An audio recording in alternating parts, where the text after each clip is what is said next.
Are we ready to start, Dave? Ladies and gentlemen, thank you for being here to Payson City Council. The date is June 20th, 2018, and the time is about almost 5 after, not quite, 4 after 6. I've asked Travis if he would give us an opening prayer.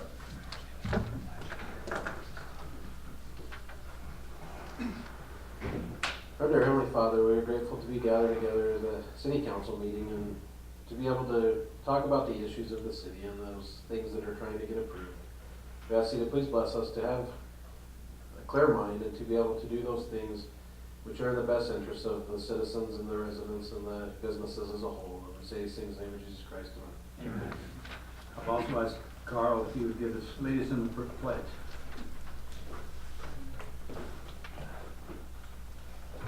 Would the audience please rise and join me in the Pledge of Allegiance? I pledge allegiance to the flag of the United States of America and to the republic for which it stands, one nation under God, indivisible, with liberty and justice for all. Thank you. Yeah, My glasses on, so I know it's hard to see where I'm at here. Ladies and gentlemen, we'll go ahead and go to the consent agenda. I'd like to get the approval of the consent agenda. Do I have a motion? So moved. Have a second? I'll second it. Okay, we'll need a roll call vote, starting with Councilman Christensen. Aye. Aye. Aye. Okay, motion carries. We'll move on to C, petitions. It'd be the public forum. Anyone can speak on any item that's not on the agenda. Time limit is 3 minutes or less if it's possible. So if anyone has a subject they'd like to talk about, please step forward to the mic.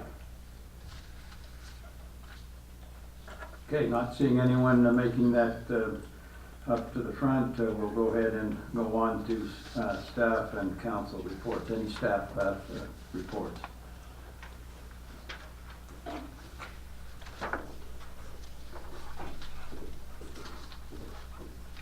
Mayor and Council, just a reminder, next week we have the meetings with our consultant for the strategic and general plan to start kicking that off with the residents and, you know, whoever comes. So I just want to remind you guys, if you could make it to the meetings, that would be great, so that you are obviously there to represent the city as the council, but also to give your input, so that when we get to the end of this plan, we all at least feel like we contributed and it wasn't just Jill and I that decided everything, so.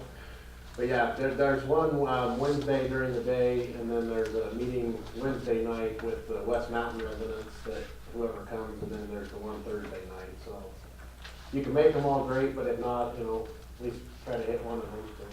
Remind me again the dates again on those. Next Wednesday and Thursday. Wednesday and Thursday. The Travis on the West Mountain ones, are those West Mountain that aren't incorporated, so they have some involved? Both. Yeah, so if we try to pick kind of an area that possibly would be in our city at some point, because, you know, it could be 30 years or 40 years, but we kind of try to pick an area and, you know, if they come and they're outside of that, obviously they can still give input, but yeah, we tried to get both people that are currently in or not in the city, but they could be. So. And that meeting is when? That one's Wednesday night at 7. And then are you putting this out on our telephone thing? Yeah, we were trying to figure out the best day to do that. We think we might do it Monday, so it's not too early, but not, you know, you're not sending out an hour before. So yeah, we were trying to kind of figure that out, but yeah, we were planning on doing that. So. Okay. Thanks, Carl. Travis, is he on the website? I don't know. I doubt it, but I don't know that for sure.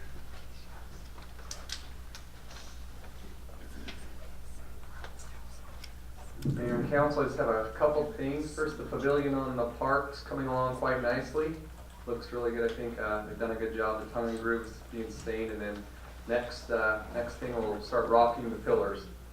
So I think that's been a good project. A couple things at the golf course. Since last we met, we hosted Valmont Intermountain Galvanizing. They had 100 people. They're a good corporate tournament. We also did Newell School District, the maintenance side, and they had about 90 people on a Wednesday. That was good.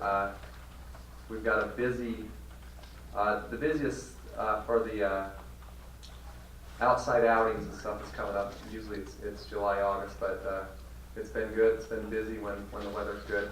RV park's coming along. Ken's done a great job up there. It's starting to look really, really good. So other than that, things are going good, unless you have any questions.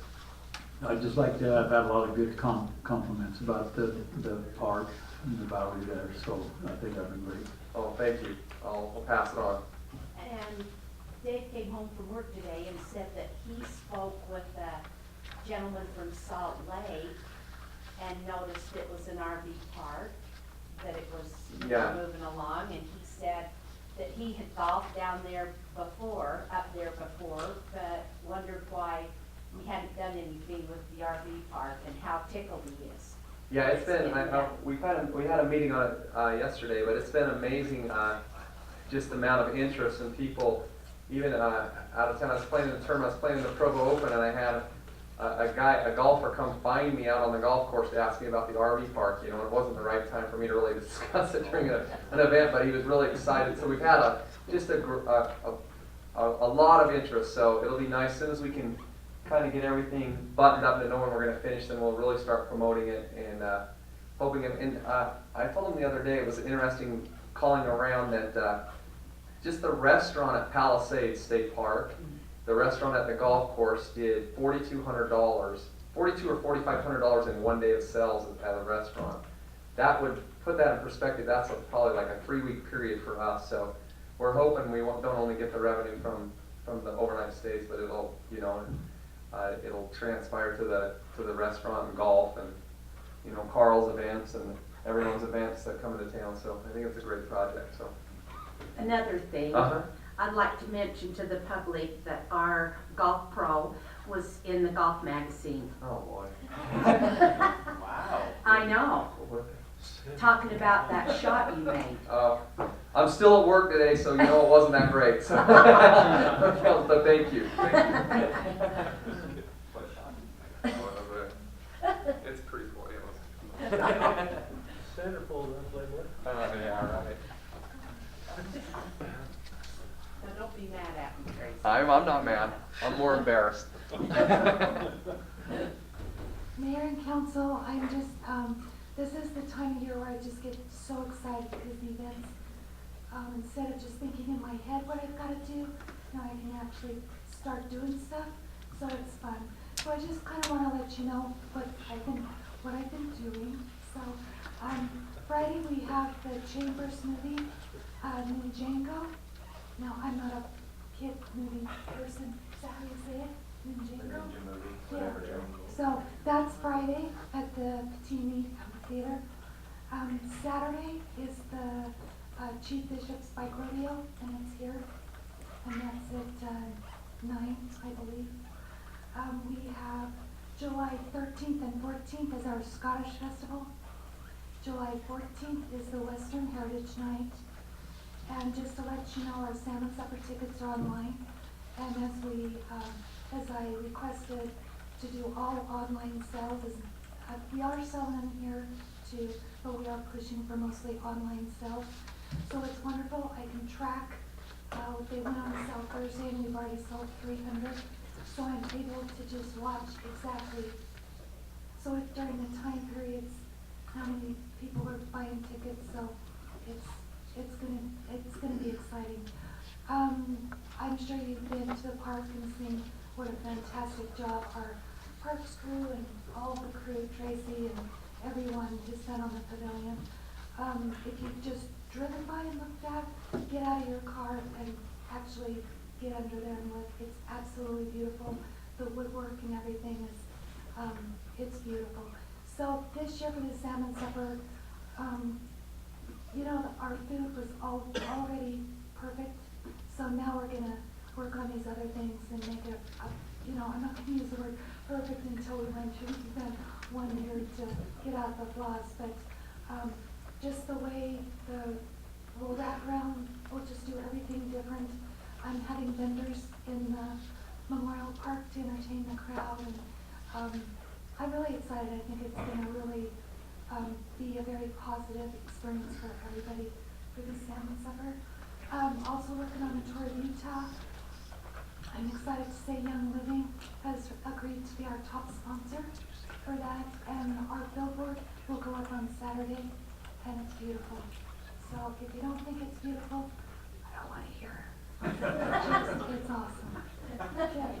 Any questions? We'll think it's beautiful. Okay. Are we good?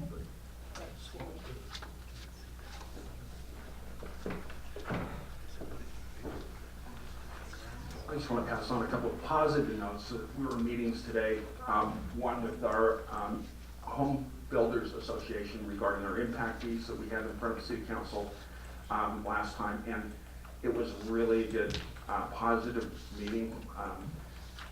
When we finished, they had one question that our consultant was going to give them some information on, but all in all, they were very appreciative of us including them and bringing them through the process and addressing it. And there were no changes or anything that I'm aware of. That there were no changes on the impact fees or suggested. There was one question that needed to be answered.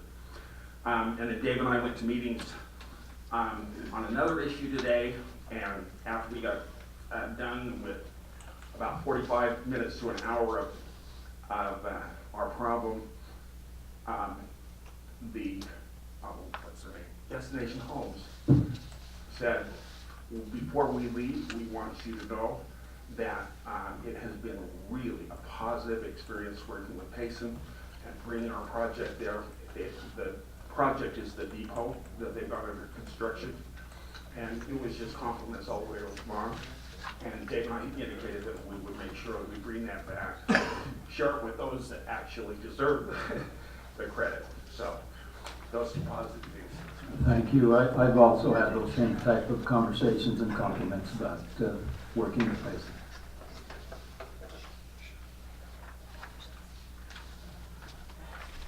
Come on up.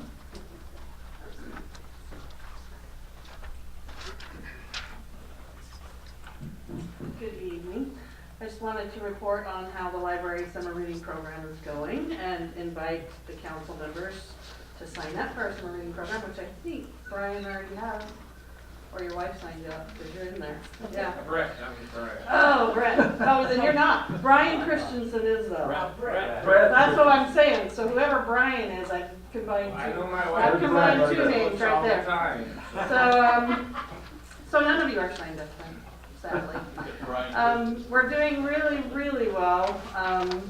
Our goal is to read 1 million minutes, and we're at about 500,000 right now. We have till the first part of August, so that's exciting. I've had a lot of positive feedback. I think that reading is its own reward, but there's a lot of kids who aren't convinced about reading being its own reward, so they've been really motivated by our program this summer, and we've got over 1,000 participants. And if you take the mayor's challenge, you can earn a button with the mayor's face on it. It's a hot commodity, and it's very, very fun. So even if you do nothing else, you should do the mayor's challenge, because it's Sign me up. it's awesome. Yes. Everybody wants a button, and you don't get it for free. You have to earn it. So this has all the info on how to sign up, and I'll watch for your names to show up. Pretty sure you're right. Nobody else has their last name on them. Thank you. Any questions? Nope, thank you.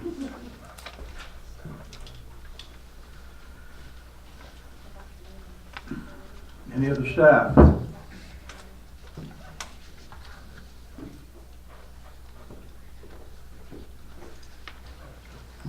Sorry, I was a little late.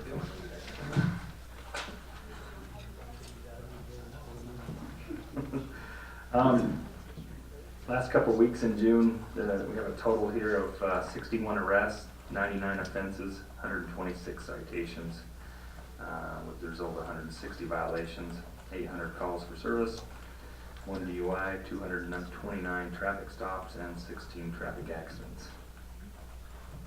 So, Those numbers are down. well, we're not a full month yet. So. Oh.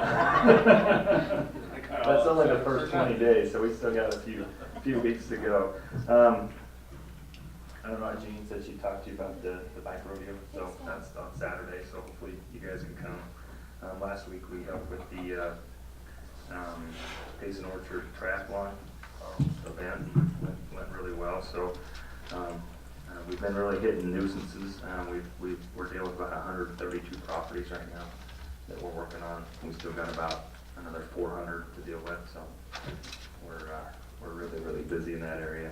I think that's all we have. We're working on putting together the Scottish Festival from July 13th and 14th, helping them with that, so. That's it. You guys have any questions?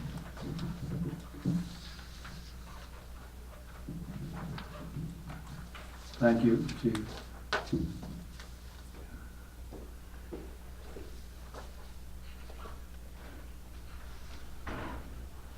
Any other staff? Okay, we'll move on to, Mayor, oh, go ahead. I just Jill. had to go grab it Oh. from the office, I apologize. No problem. Okay. Another plug for participation in the general plan update. So we do have our community workshops that are held next week. So I have flyers here, I'll leave them there if anyone wants to pick them up. But we do have one that's held during business hours and the other one in the evening.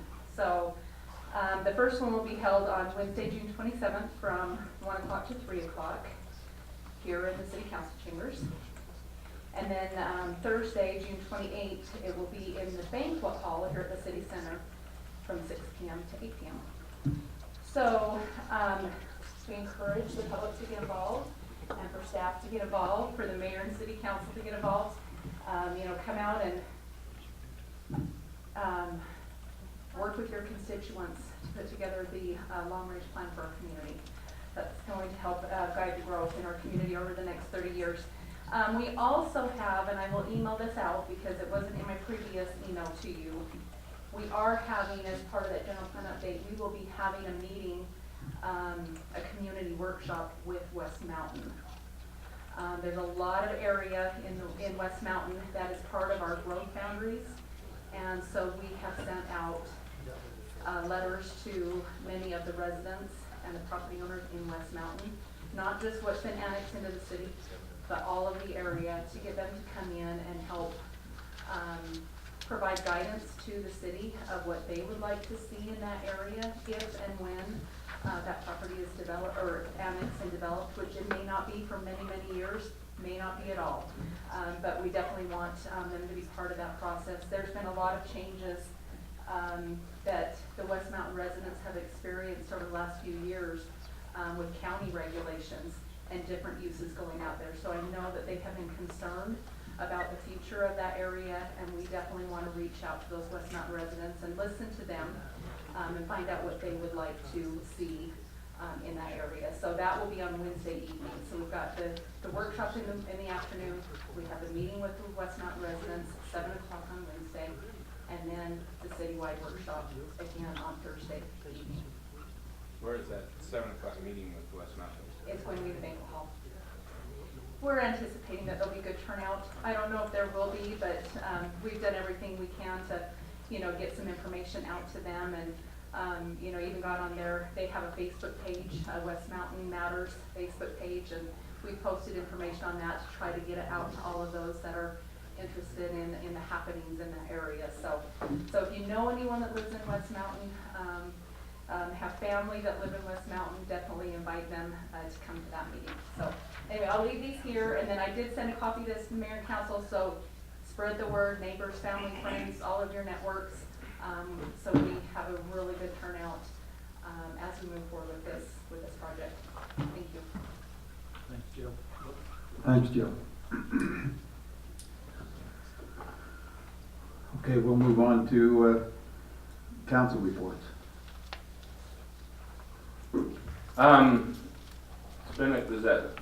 That one's a little louder than that one over there. I apologize about that. Excuse me, I have to adjust. Turn your hearing aids down. Had a good couple of weeks. My wife was out of town, so I was given the privilege of running the kids around and went up to the swimming pool for my son's swimming lessons. And it just is such a good environment. I had to run some errands, was able to leave him. I mean, he's not way young, but he was able to be left. And it was good to know he was in good hands and he was safe, and that the staff and lifeguards there were paying attention and watching everything. It's just been a really good experience for me to experience that and get a little bit more involved. Confession, it was the first time I've ever been to Payson City Pool. How many of you, Brett? I don't like water.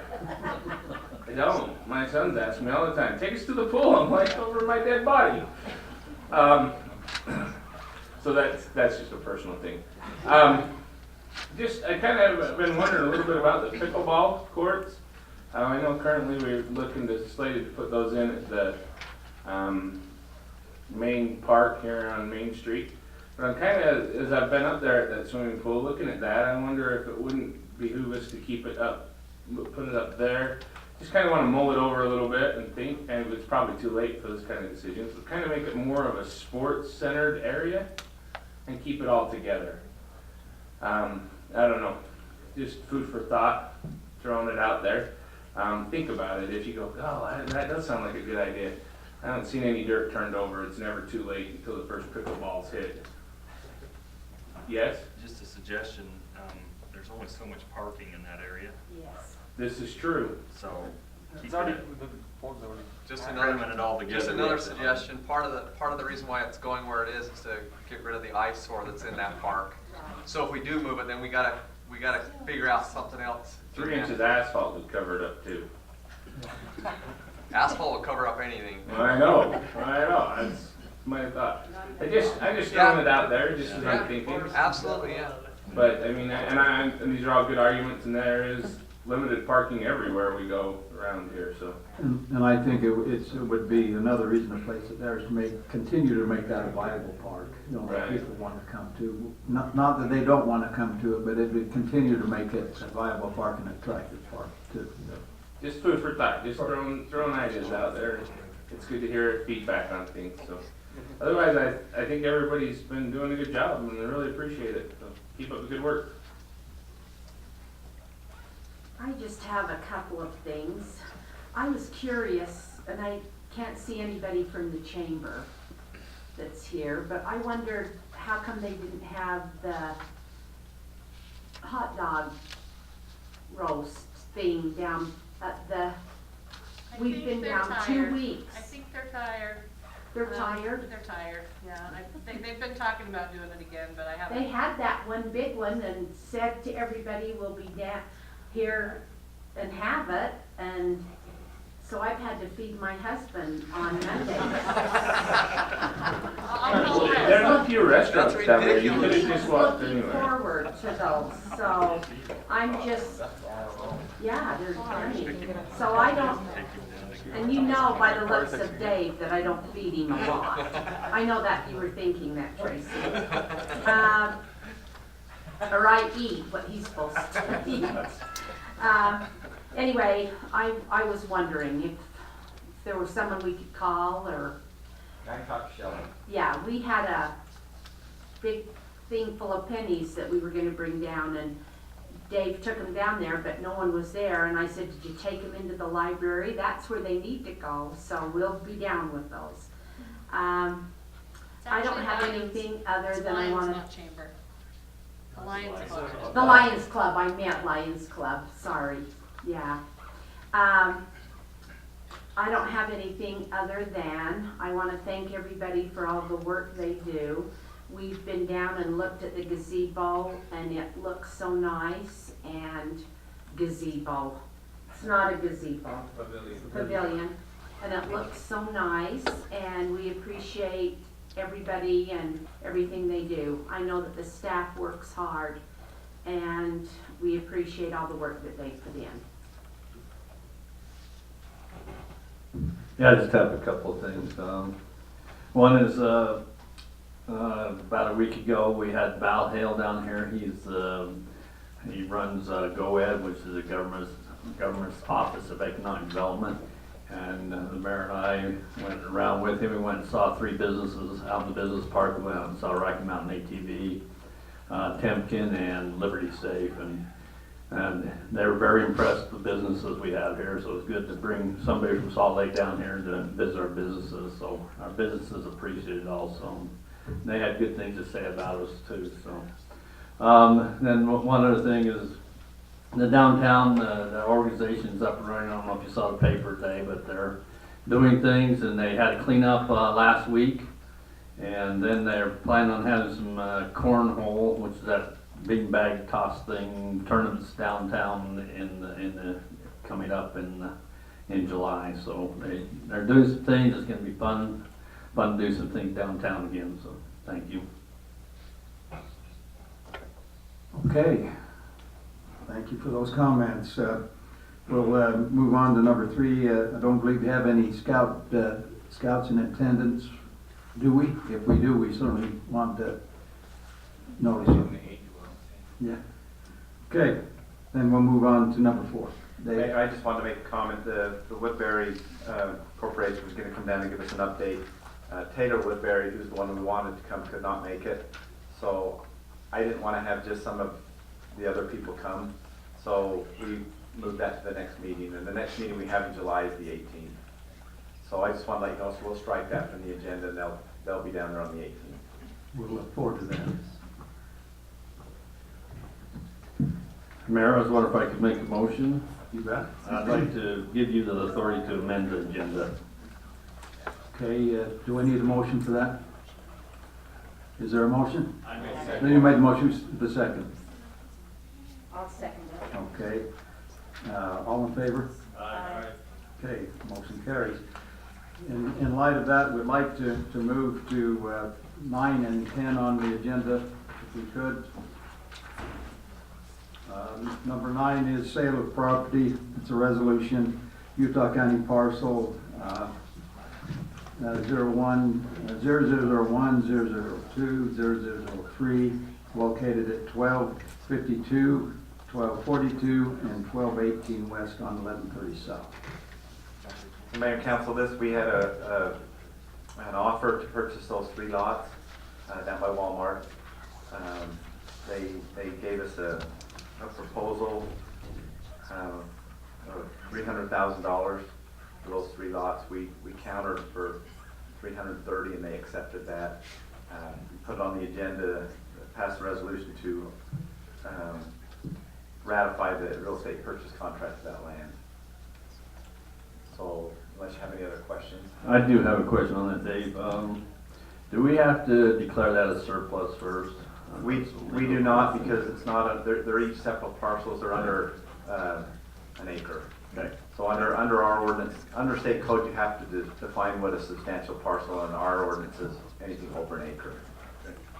So we didn't have to declare that through a public hearing. So we're good to move forward on that. We got a motion then? I'd like to make a motion for resolution number 0620-2018. It's a resolution of the Payson City Council authorizing the sale of 3 lots of Payson City property located at approximately 1252 west, 1242 west, 1218 west, along 1130 south in Payson City, and authorizing the mayor to execute the necessary documents. Is there a second? I'll second. Okay, it's been, motions are made and it's been seconded. We need a roll call vote, starting with Council. Mayor, just one comment before you take the roll call vote. Okay.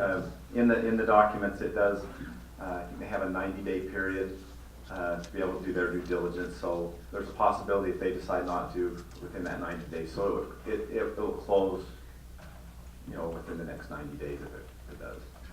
Okay. Councilman Hugh. Aye. Aye. Aye. Motion carries.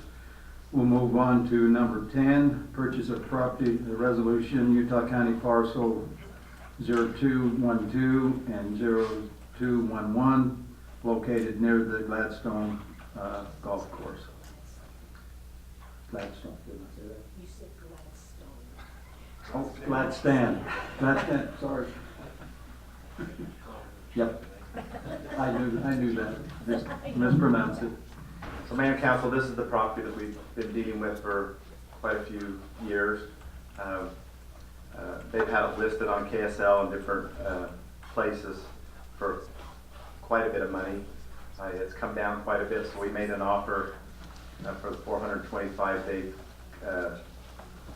conditionally accepted that. They did also throw in that they initially wanted some lifetime golf passes, and we said no, but we were okay to do so up to 5 annual passes. And so that's the offer that's on the table. It's contingent upon, Payson City approving that. Do we have a motion? Can I make some comments first? You bet, you bet. I'm in favor of this for a couple of reasons. One is we have some problems with our golf cart paths and stuff down in the bottom part of this, on one of the parcels, and also we have up on top, we could use some more parking, and we want to do a reception center at some point in time, so it'll help with that. But a caveat that I put with this is that, and I'll vote for it, but I want to be able to do, not just have this property sitting there, because parts of it we don't need. And so I want to be able to keep moving forward, not just have it sit there, but move forward to do something with it, sell part of it, or trade part of it for something else. But so it becomes not just a pay $425,000 for part of a property that we won't ever need to use. So. And we are working with some other property owners that may be interested in some of the property. So. Okay, any other discussion? Ready for a motion then? I'll make a motion that we adopt resolution 620, 2018, resolution authorizing the city council to purchase 2 lots of property consisting of approximately 14.05 acres, identified as parcels number 3073 2012 and 3073 2011 in Payson City.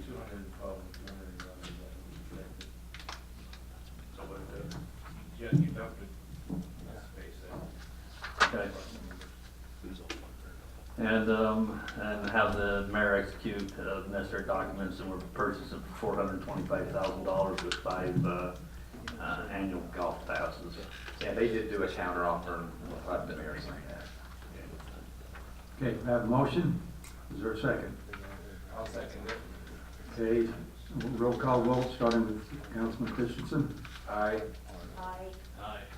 Okay, motion carries. Thank you. Thank you. Ladies and gentlemen, we'll go back to the front of the agenda, going to D, action items, public hearing / resolution amendments to the fiscal year 2017 and 2018 budget. You're up again, Dave. I need to get my computer to project it up. Let me go through the proposed budget amendments. You've had them in your packet, but just for the public, somebody keeps calling a number, I have no clue who it is, but it's like the 3rd time they've called in the last 2 minutes. The first one's the water connection fees, pressurized irrigation cells. We need to add some additional funds in there. The amendments needed, we did have an increase in our assessments from Highline Canal that took effect before the end of this budget could finish, and so there's an additional $51,000, but we did not have enough to meet those increased assessments. And so Sarah has put the different accounts where that's coming from to be able to pay for that. The second one, this is for taking money out of the general fund balance to pay for the property that we just discussed. That's where that's coming out of. Initially, in your packet, it showed that part of that money would be from the closing of the property on the 3 Walmart parcels. But that's not going to close before the budget ends, so I just had Sarah change that so it's all coming out of fund balance, and that can be replenished once we close on that other property. The next one is we need an adjustment of approximately $40,000 from the Class C road fund. There's some collars, manholes, and valves that needed to be raised when we finished up that 400 South project where it was paved down along going on to Goose Nest. They did a really nice job, but there were some collars and things that need to be added to that project. The next one is the police. There's different grants, overtime grant, union grant, equipment supplies that have been received, and it needs to be accounted for in their budgets. Sarah had put request transfer of all revenue funds to overtime account from which the officers were paid reimbursement for the purchase of 2 in-car dash cams from the communications budget. The next one is the wellness program, the Pay It Forward. This happens every year. Whatever revenue we bring in from that Pay It Forward, we account for that and put it into the expense account as well. It's $3,390. The next item is the cost that it took for the we had to move Canuck Mountain. That's what it's lovingly referred to. We split those lots split that up into 3 lots, and the contingency was that we had to move that mountain before they closed on the properties. We did that. It's an extra $27,200.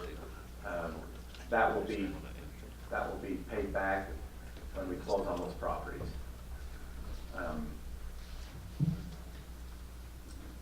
The next one is some public safety impact fees that were used on the ambulance station.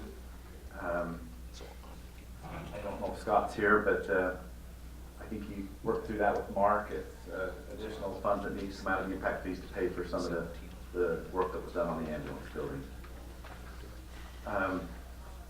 The next one, the Interfaith Council, has provided just over $1,000 in financial assistance to people in the community and had a legal expense. I think and I see Mike here that was on that committee, but I think they spent some money to create a 501c3, did they not? So that's what the bill is there. So we need to increase the budget using the revenues and the fund balance to cover the $2,200 for the $1,000 they paid out to help some people in the community, and then the $1,200 to become a 501c3. And I was part of that process too, so Okay, that's what it was. so you were involved with that, Yes. Mayor, okay. This is more of an accounting thing, and Cheryl may know about this. Our printer billed us for 2 months that were not billed in last year's budget, so we had an extra month that was billed this month, or this budget year. We talked to the vendor that can't have that happen, we need to be billed timely. So we actually had an additional bill that we need to pay in this fiscal year that should have been in the last year's fiscal budget. That's $8,000. And then the last one is the electrical department, the public reimbursement, the program they have.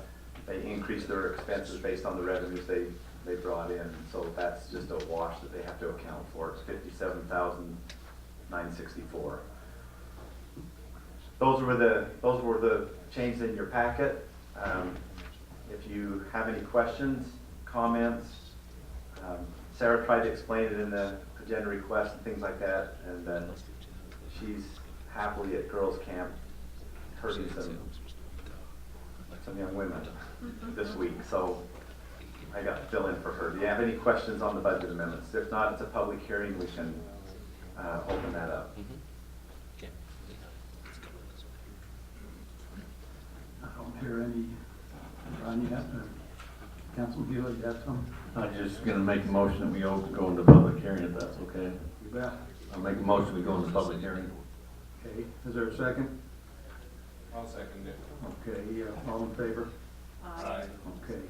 We'll open a public hearing, same requirements as prior, I've explained prior. Step to the mic, state your name and address, speak clearly. Time limit is 3 minutes or less, hopefully, and subject to agree or disagree with previous comments. Anyone who would like to step up, then that's open for you now. Not seeing anyone making that their way up, we'll go ahead and entertain a motion to close the public hearing. So moved.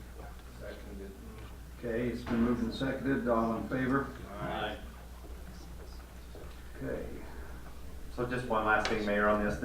And this happens every year, and usually the second meeting in June, we have to kind of true up with budget amendment because the fiscal year ends the end of this month. And so a lot of this dealt with that as well, but I believe there's a resolution if you're inclined to approve the budget amendments. Okay, is there any further discussion by the council? If there's not, I'll entertain a motion. I'll make a motion that we approve resolution number 06/20/2018, a resolution of the Payson City Council amending the fiscal year 2017-18 municipal budget and providing an effective date, which is today's date. Is there a second? I'll second. Okay, it's been, motion's made and it's been seconded. Roll call vote starting with Councilman Beaver. Aye. Aye. Aye. Okay, motion carries. Go on to number 2, resolution amendments to the Payson City fee schedule. I guess you're up again, Dave. Or do we want? Can't you do that in me, Yeah. Travis? I can start if you want.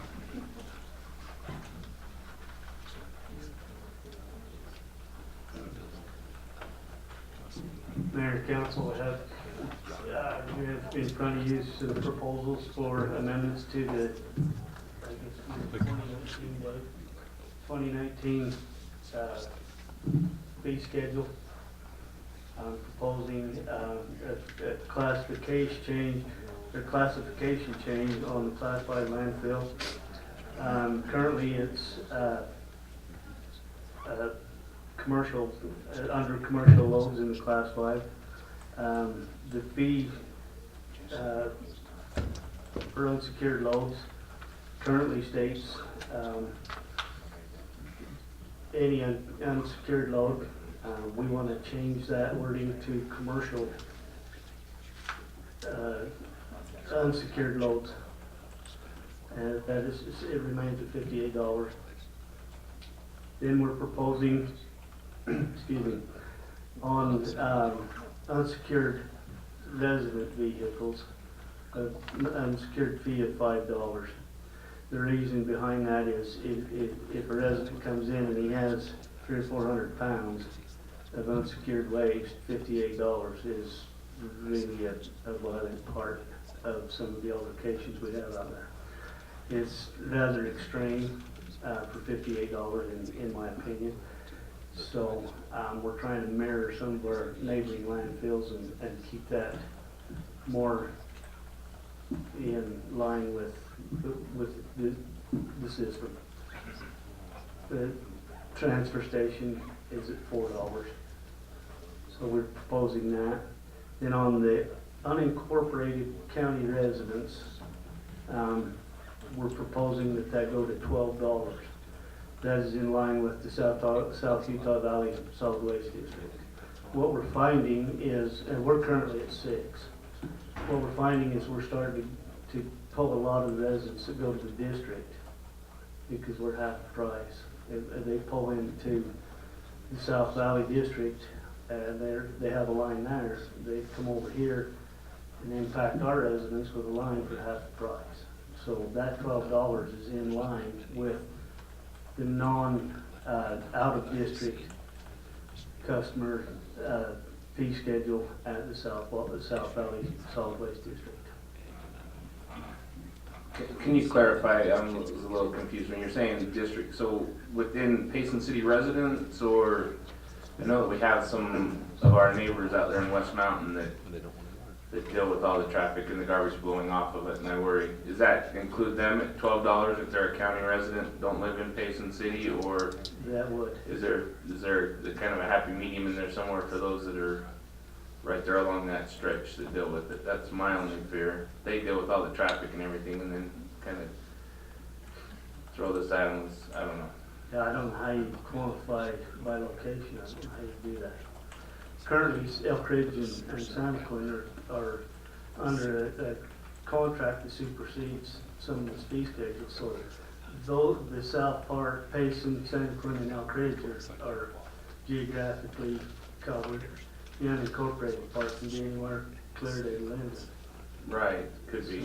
And I don't know. I mean, they pick a street and anything south of there, call it good. I don't know if that's possible. The traffic's kind of a tough tough way to go because you've got city quarry, you've got that, that's tough. We've spent thousands and thousands of dollars to mitigate the litter problem. We've eliminated that. I don't know if you can, I don't know how you justify it just based on traffic. So I'm just, I appreciate what you're saying, I'm just mulling this over as we're talking. I don't know how you quantify it just on traffic, because there's a lot of traffic even when we're closed, with people, motorcycles and issues. right, and I'm just more like, I mean, there's houses that are there that deal with the smells, the flies, or what, I mean, whatever's around there as well. And we don't have a lot of smell, I don't think it We don't stinks have, yeah, it smells. personally, but. Yeah. I don't know, I understand. We can look at it and maybe come back at a later date with a different proposal.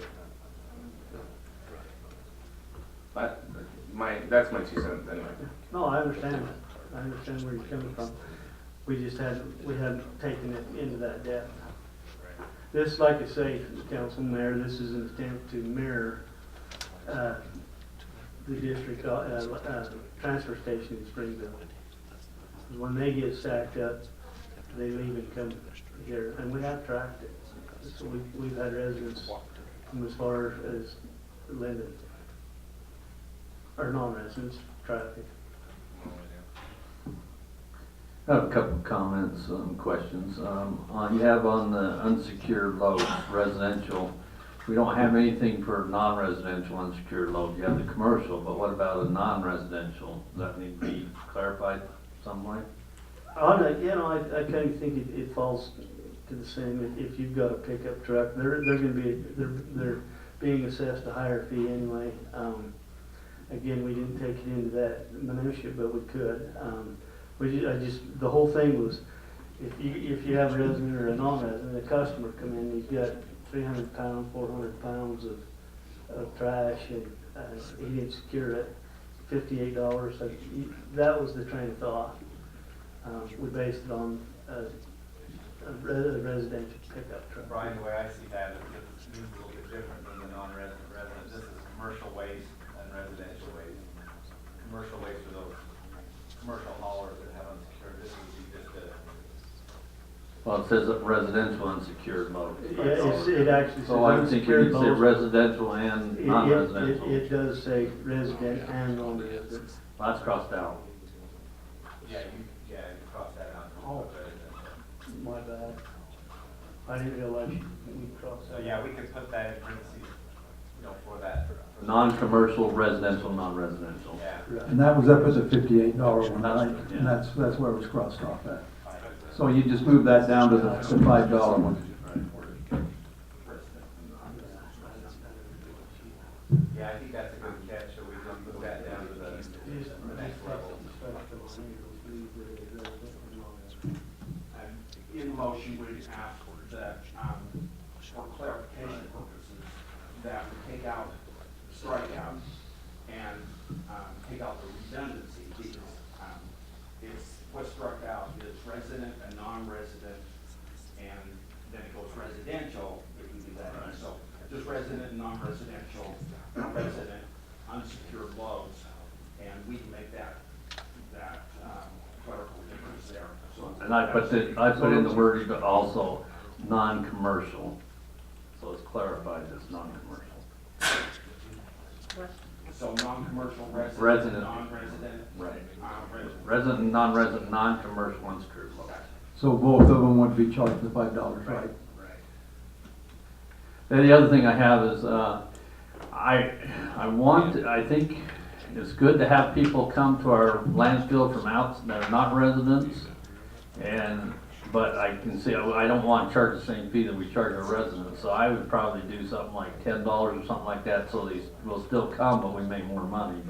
And so we aren't just, have them all go to the transfer station, but I'd like to be able to service them so we can make some money off the non-residents.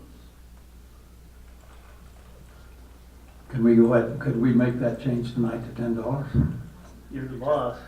You can do whatever. Okay, I think that would be a good suggestion. If you wanted to include that in a motion, if we'd entertain that. Before you make the motion, I have a couple other items. Go ahead, There was one other change, Travis, that was changed on the engineering fee. You want to explain that? Yeah. Any questions for me? Thank you. Thanks, Ken. So Mayor and Council, our current ordinance kind of is a little vague, but it says on a development that the developer is responsible to basically study the infrastructure and then prove that they, that it can handle, that it will not negatively impact it. Well, that's almost impossible for them to do on these developments, when we have the model with a consultant and then, so what we just did is put wording in there that we'll just pass that cost to the consultant to do the modeling for that development, to have them just pay for that as part of the fee. So that's what we added in, just so that we can have our consultant who is running our model with the master plan run these, developments, so we can see if we have water issues or sewer issues once we get these models up, and then we can just pass that fee directly on. It shouldn't be $200 or $300 probably at the most to even do that, but that way we could do that, and we're not trying to constantly eat it out of our budget like we have been. So that was the only thing we added there for development services. So.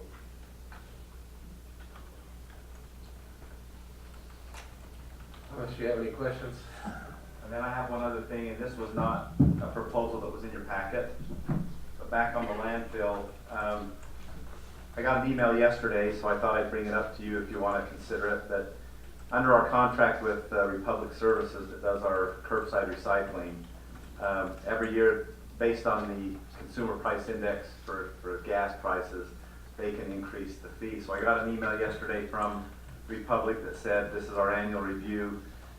So their fee will go up 2%, and so that's a 14-cent difference. So if we wanted to pass that on those that are doing the recycling, we'd have to increase the recycling up 14 cents. Right now it's $7.60.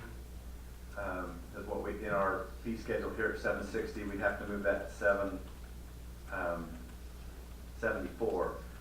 Now we charge a little bit more than pay Republic for the accounting and taking care of that, so we could cover it. I'm not saying we have. I'm not saying that we have to increase it and pass it along. I just want to make you aware, if you want to pass that cost along, we can cover the 14 cents on what we currently charge, and we'd be okay. Just so that you know, we've had some discussion with Republic. If you've noticed anything in the news, the recycling business is kind of tanked with China, and so Republic has come and asked if we would consider helping to pay their recycling costs. And our contract, when we entered into that 2 years ago, we specifically chose the provision that they get the benefit of the fees they get for recycling. They also take the risk if it costs them. And so they were going to try to come and talk to us in a meeting, and we just haven't been able to move on. I did ask them, because when we had our last opt-out period, we had quite a few upset people. And so I asked what the possibility would be if Republic just allowed the contract to be terminated and we just quit our recycling program.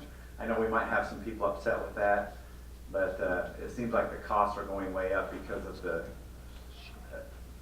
nobody can make any money with the recycling materials. And so it's a big thing, not just with Payson, but statewide and nationwide. There's many articles that show that nobody's making anything on recycling materials. So I don't know where it's going to go. We don't have any obligation to help with that. They feel like that we ought to help, and some communities are stepping up and just passing that on to the residents. I told them I didn't think our council would want to do that, but we would entertain if they wanted to just cancel the contract. But I just wanted to let you know, as far as the item on the agenda tonight, if you wanted to increase that fee 14 cents to pass that on, or if we just absorb that, I just wanted to throw it out to you. Well, I had a conversation with after we'd gone down to the conference in St. George, he contacted me, their CEO, and I had a chat with him, and it went from they paying them about $20 a ton for it to them paying $40 a ton to get rid of it. So it was like a $60 swing per ton, which was pretty big. his argument was that we had this opt-out period, which he says is killing the recycling program. He says you got to force everybody to do it or it's going to die. And I'm not game to sit back and force everybody to take this recycling and make it work if it's not cost effective and working out for our citizens. I don't want it to continue to burden us, but I think if you throw that 14 cents on there, you'll lose the rest of them at the next round of open enrollment. I kind of felt the same way because we were charging our residents $6.35, but on that opt-out period, we went below 50% participation, and that jumped us up to the next level. So, you know, the residents already had an increase of over $1 based on the contract we have. Yeah. And so, yeah, I'm not supportive really unless the council wants to do it. I think we can absorb it. But I think the bigger issue is going to come down the line, because I think in July 1st, what they have to pay at the recycling facilities is going to jump quite dramatically. And I know he's been going around to several of the cities, seeing what they do, but he hasn't been down to talk to you yet. But I know they're upside down because the recycling business is pretty much tanked. But you know, I know a lot of people like to recycle. I recycle. It's been good. But, you know, if nobody can make money, it's just like a few years ago we had those recycling bins that were all the schools that came out. They pulled them out because they weren't making money. Well, we got a lot of flack. Why did the city take all those out? And it says it wasn't us, it was the school district, but it was the company that just couldn't make money anymore. So they pulled them out and didn't offer that service anymore.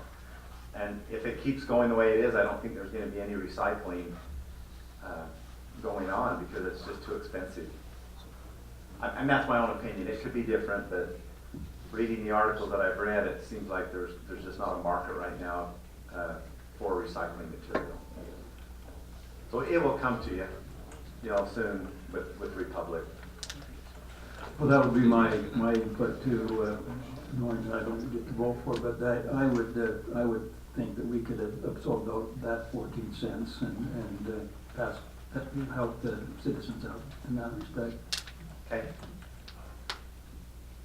And we just need a motion on the other changes that are proposed.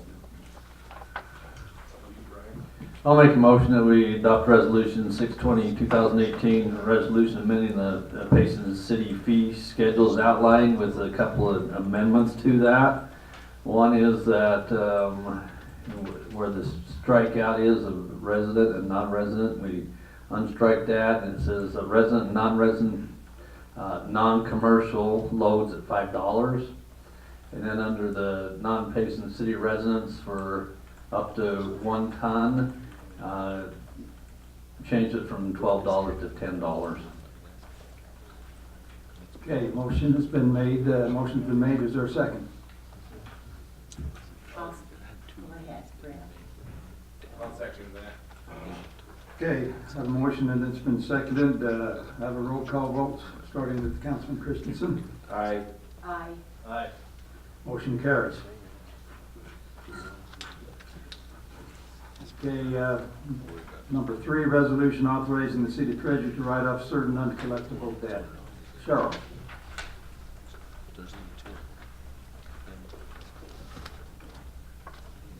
Hello, Mayor and Council. So at the end of every fiscal year, we compile a list of what we consider bad debt, which is utility accounts that have either gone to collections, have declared bankruptcy, the customer is deceased and the estate has no money to pay for what is owing, or we have a few in there that are just too small to send to collections. And so we just put that together. This year, the total is $44,676.57, which is a little bit less than last year, which was $55,423.78. And so we just asked the council to pass a resolution to be able to write that off for this fiscal year. Any discussion by the council? Yeah, I have a couple of things. One is great job in bringing that down about $12,000. That was very good. About $10,000, I guess, but that's very good. That one question I do have though is there was one that was for $3,000 and a couple of $1,000. How did they get to $3,000? Yeah, there was one of them, the $3,000 one. There was a glitch in our system that if we do a shut-off list each month, it only pulls in metered services, and these people didn't have a metered service, they only had garbage. And so we weren't getting that on the list every month saying they haven't been paying their bill. So we're working with Cassell to try to fix that glitch so we can get a report every month of anybody that's not paying on services that aren't metered. But they were only being billed garbage, and for several years they didn't pay anything on that, so that's how that one got so high. But Cassell is helping us create a report that will solve that problem. And you notice too, we do work hard trying to work with customers, even making payment arrangements. And you can see that through payment arrangements, $15,447.64 was paid off rather than going to collections. So. Okay, any further discussion? Okay, I guess we're ready for a motion. I'll make a motion that we adopt resolution 6/20/2018, the resolution of Payson City authorizing the city treasurer to write off certain uncollectible debts owed to Payson City. Okay, do you have a second? I'll second that. Okay, roll call vote, starting with Councilman Gill. Aye. Aye. Motion carries. Thank you. Thank you, Cheryl. Going on to number 4, preliminary plan and final plat approval of AWD Incorporated Subdivision Plat B. And number 5, resolution deferral agreement for AWD Incorporated Subdivision Plat B located at 492 North, 1100 West, and consisting of 2 lots in the I-1 Light Industrial Zone.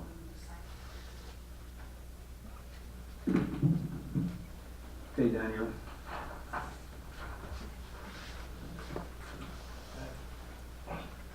This one we spoke about last council meeting, and it was tabled to allow a little bit of time to discuss with the applicant regarding an issue that came up in the deferral agreement. So I'll just go through this really briefly. If you have any questions, please stop me, because we did discuss this last time. And so this one we're looking at the industrial zone, the I-1 zone, over at 492 North, 1100 West, and the applicant is seeking to split this lot into 2. Both parcels meet more or less the requirements of the I-1 zone. We'll get to that here. So here's the final plat and preliminary plat. The setback, so there's an existing building on the south side, and the setback has received a setback reduction to allow for the building. The north proposed new parcel has an existing accessory structure, and that's what requires the deferral agreement, because there's no primary structure on that north lot. So here is the south building right here, and then the north building is this accessory structure right here, which has been used for the personal storage for the applicant, who's the owner of the business on the south. So staff has reviewed it, reviewed the proposal, and it meets the code as long as the deferral is granted. And so we've kind of had to go back and forth, because we can't get approvals for the subdivision without the deferral, and we can't do the deferral without the subdivision. So we'll actually do both of those together tonight, although they do take separate motions. So with what's deferred, there's a primary use and a primary structure on that north lot that is deferred. So the current use is only personal storage. The deferral agreement would allow the applicant to continue to use that property for personal storage only, and that use, or that permission does not run with the land, it only runs with him. So when he goes to sell it, any future owner would not be able to use it for personal storage. Again, there's no primary structure, so either the existing accessory structure needs to be converted into a primary structure, which would require all of the utilities and parking and landscaping and whatnot as if it were a new building. Or it could remain as an accessory structure and a new primary structure need to be built. The applicant is going to submit the performance guarantee for curb gutter and sidewalk for the additional section of 1100 West for the frontage, as well as extend the utility main lines. And then, as I mentioned before, it doesn't run with the land.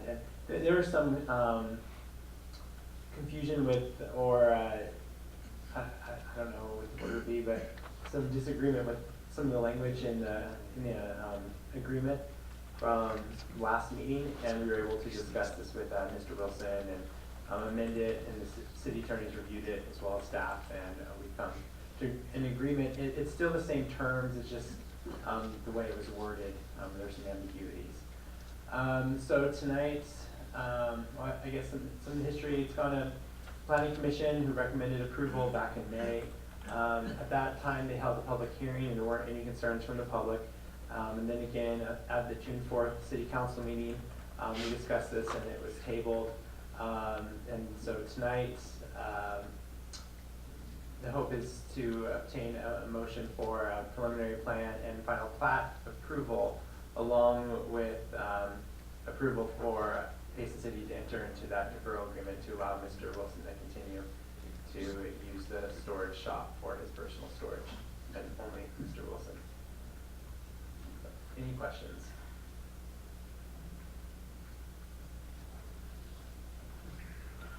Okay, any council discussion? Okay, then we'll go ahead and do this with two different motions. On the first one on item number 4. Do I have a motion?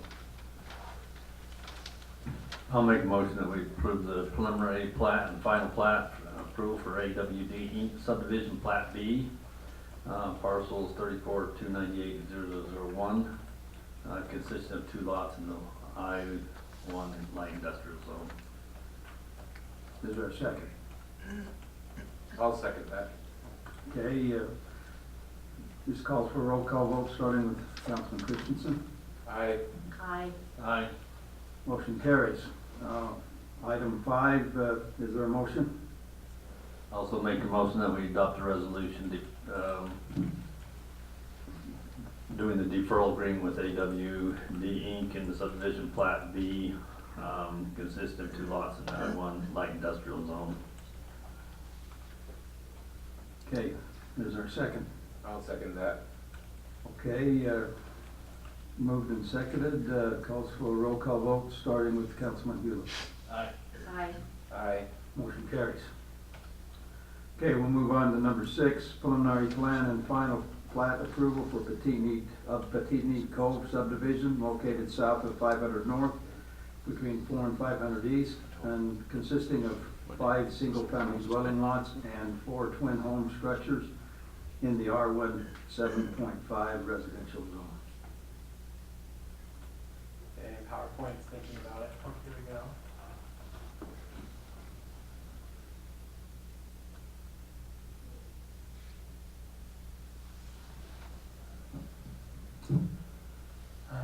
So this project is one, council's familiar with it, received the RMO1 overlay some time ago, and so now the applicants come back for preliminary and final plan approval.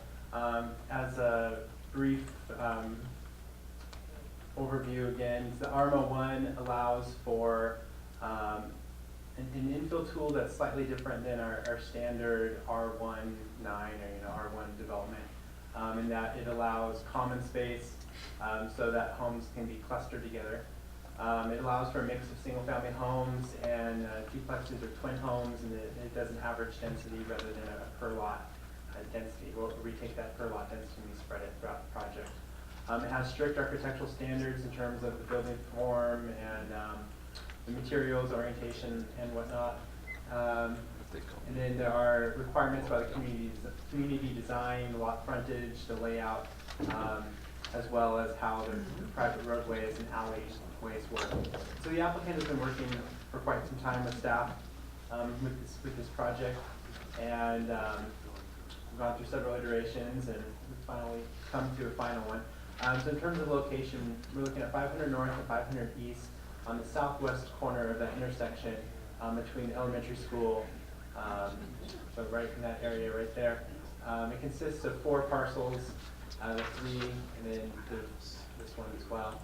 On one of the parcels is a dilapidated home that's torn down, and then we have some vacant land. It's in R175, so single family residential, it's 7,500 square foot minimum lot size requirements. And then here's an aerial, and so you can see the existing home and the development to go in that area there. So the original concept plan that was brought quite some time ago looked like this, and I guess this isn't quite the original, but originally it was several more units that was cut down, and then another number of units, and it was cut down to this 13. So you can see here we have the 2 entries off of 500 North. We have a mixture of single-family detached homes and the 2-family structures. So we have 1, 2, 3, 4 2-family structures for a total of 8 units, and then we have 5 single-family homes there. All of those homes, as you can see, the ones that front the street are consistent in terms of density with the surrounding lots. So that way, as you're driving and walking down the street, you would keep that same kind of feel. The architectural elements, you can see that it's set up so that parking is in the side or in the rear, so that garages aren't the main focal point.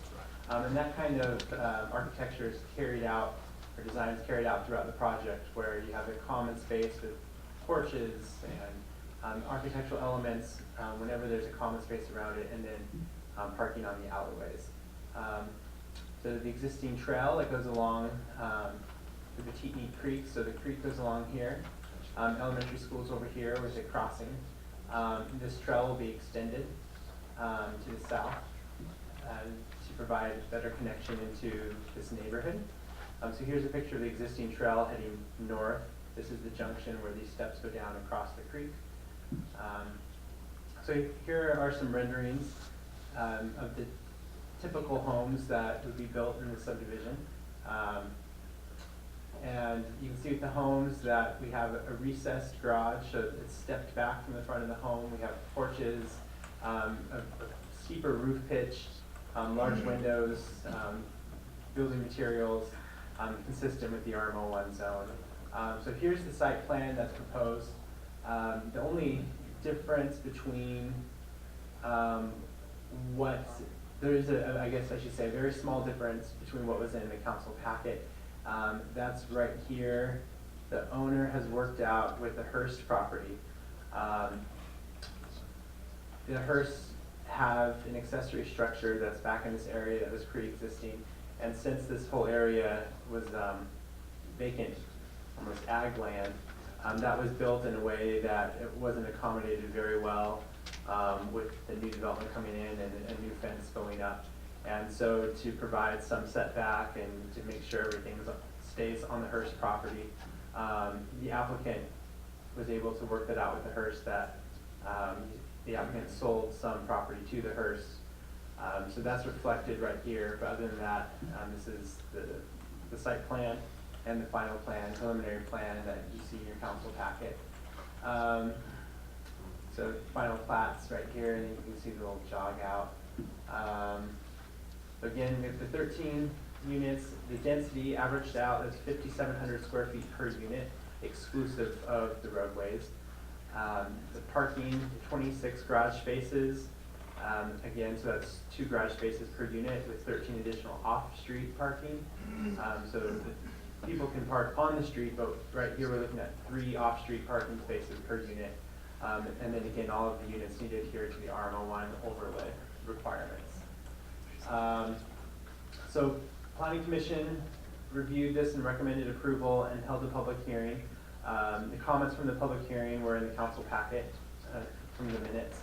And then tonight, the City Council, the recommendation is for City Council to approve the preliminary plan and final plat pursuant to the finding that this is consistent with the RMO1 overlay zone that's been granted, and the requirements of Payson City Code and Building and Fire Code. So any questions? I went through that kind of quick. Yeah, have we already approved the RMO overlay zone? Yes. So that's already been done? That's already done. And that was tied to the concept plan. I was also interested in some of the residents that live around there commenting that they had never been notified that this was coming. And I can remember meetings that were held with the residents, so. They were notified. Yeah. They were notified for the public hearing, but they weren't notified for each public meeting. So not every public meeting has a public Right. hearing in it. And that's where some of the, I think the confusion was with neighbors. They found out, oh, a public meeting had occurred and we didn't know, but they were notified for the public hearings.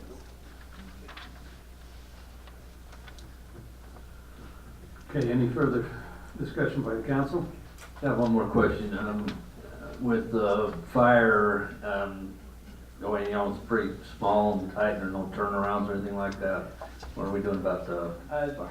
So the applicant met with the fire chief and determined that units, I believe it's 8 and 9 here, is that correct, Jerry?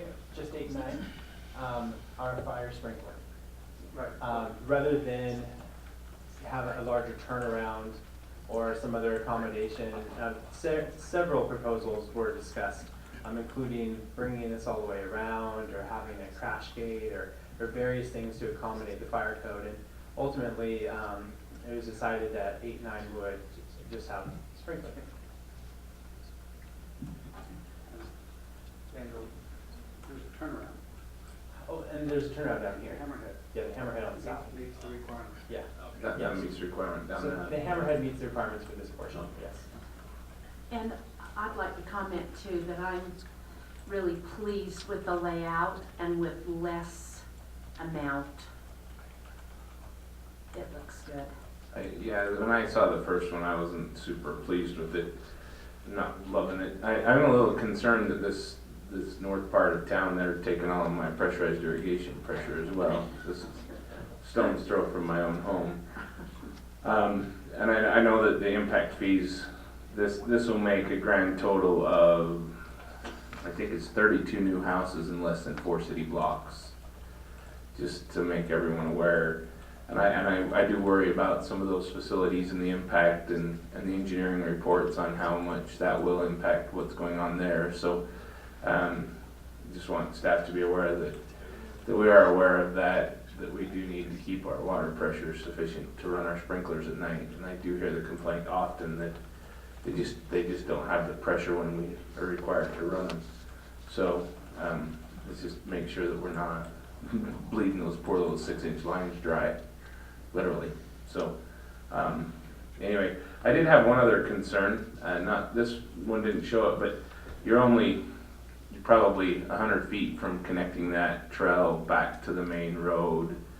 Has anybody approached the homeowners? Yeah, on the south side.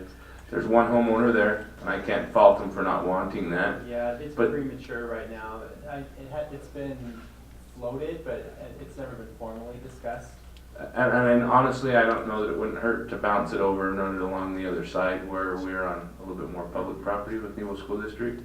Might be willing to allow that. Just bring it over across the other side of the fence. Something to look at. And it does cross right here. It does, yeah, but the trail itself, it dead ends on this end, and so you kind of, to get into it for anybody other than somebody that lives there, it's not the greatest access. And I'm super excited. I hope that they cut down the trees that are there and replant something new. Personally, I'm not a big fan of box elders and Chinese elms. They're better than no trees, I admit, but it's kind of a dingy, gross section of that stream, so it'll be good to see it cleaned up. But pressurized irrigation is my only concern on this one. Any further discussion? Okay, I guess we're ready for a motion. Is there a motion that we can entertain?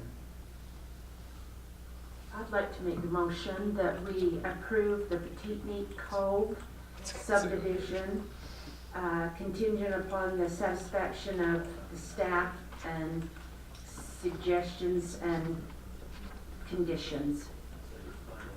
Final plat. Okay, preliminary plat and final plat approval of Petite Neat Cove. Okay, is there a second? Second. Okay, we're ready for a roll call vote, starting with Councilman Christensen. Aye. Aye. Okay, motion carries. Moving on to number 7, preliminary plan and final plat approval of Sterling Cove subdivision, Plat E, located east of 100 west between 5 and 600 north, and consisting of 6 single-family dwelling lots in the R2 7.5 residential zone. Jill. Thank you for that introduction, Mayor. Yes, this is a request for approval of Phase 5, which is the final phase of the Sterling Grove subdivision. This came about as he was wrapping up the first 4 phases. When the development was first submitted to staff, it was always just 4 phases with crossed fingers that maybe he could acquire this additional property, which he was able to make some arrangements with that landowner in order to finish this project. And so it's been a great addition to that area of the community. And so we do commend the applicant on his efforts to work with the neighbors in that area and to improve an area that has not been maintained for a lot of years. So the area that we're looking at, so you've got Main Street that goes here. You have residential subdivisions here. This is Interstate 15.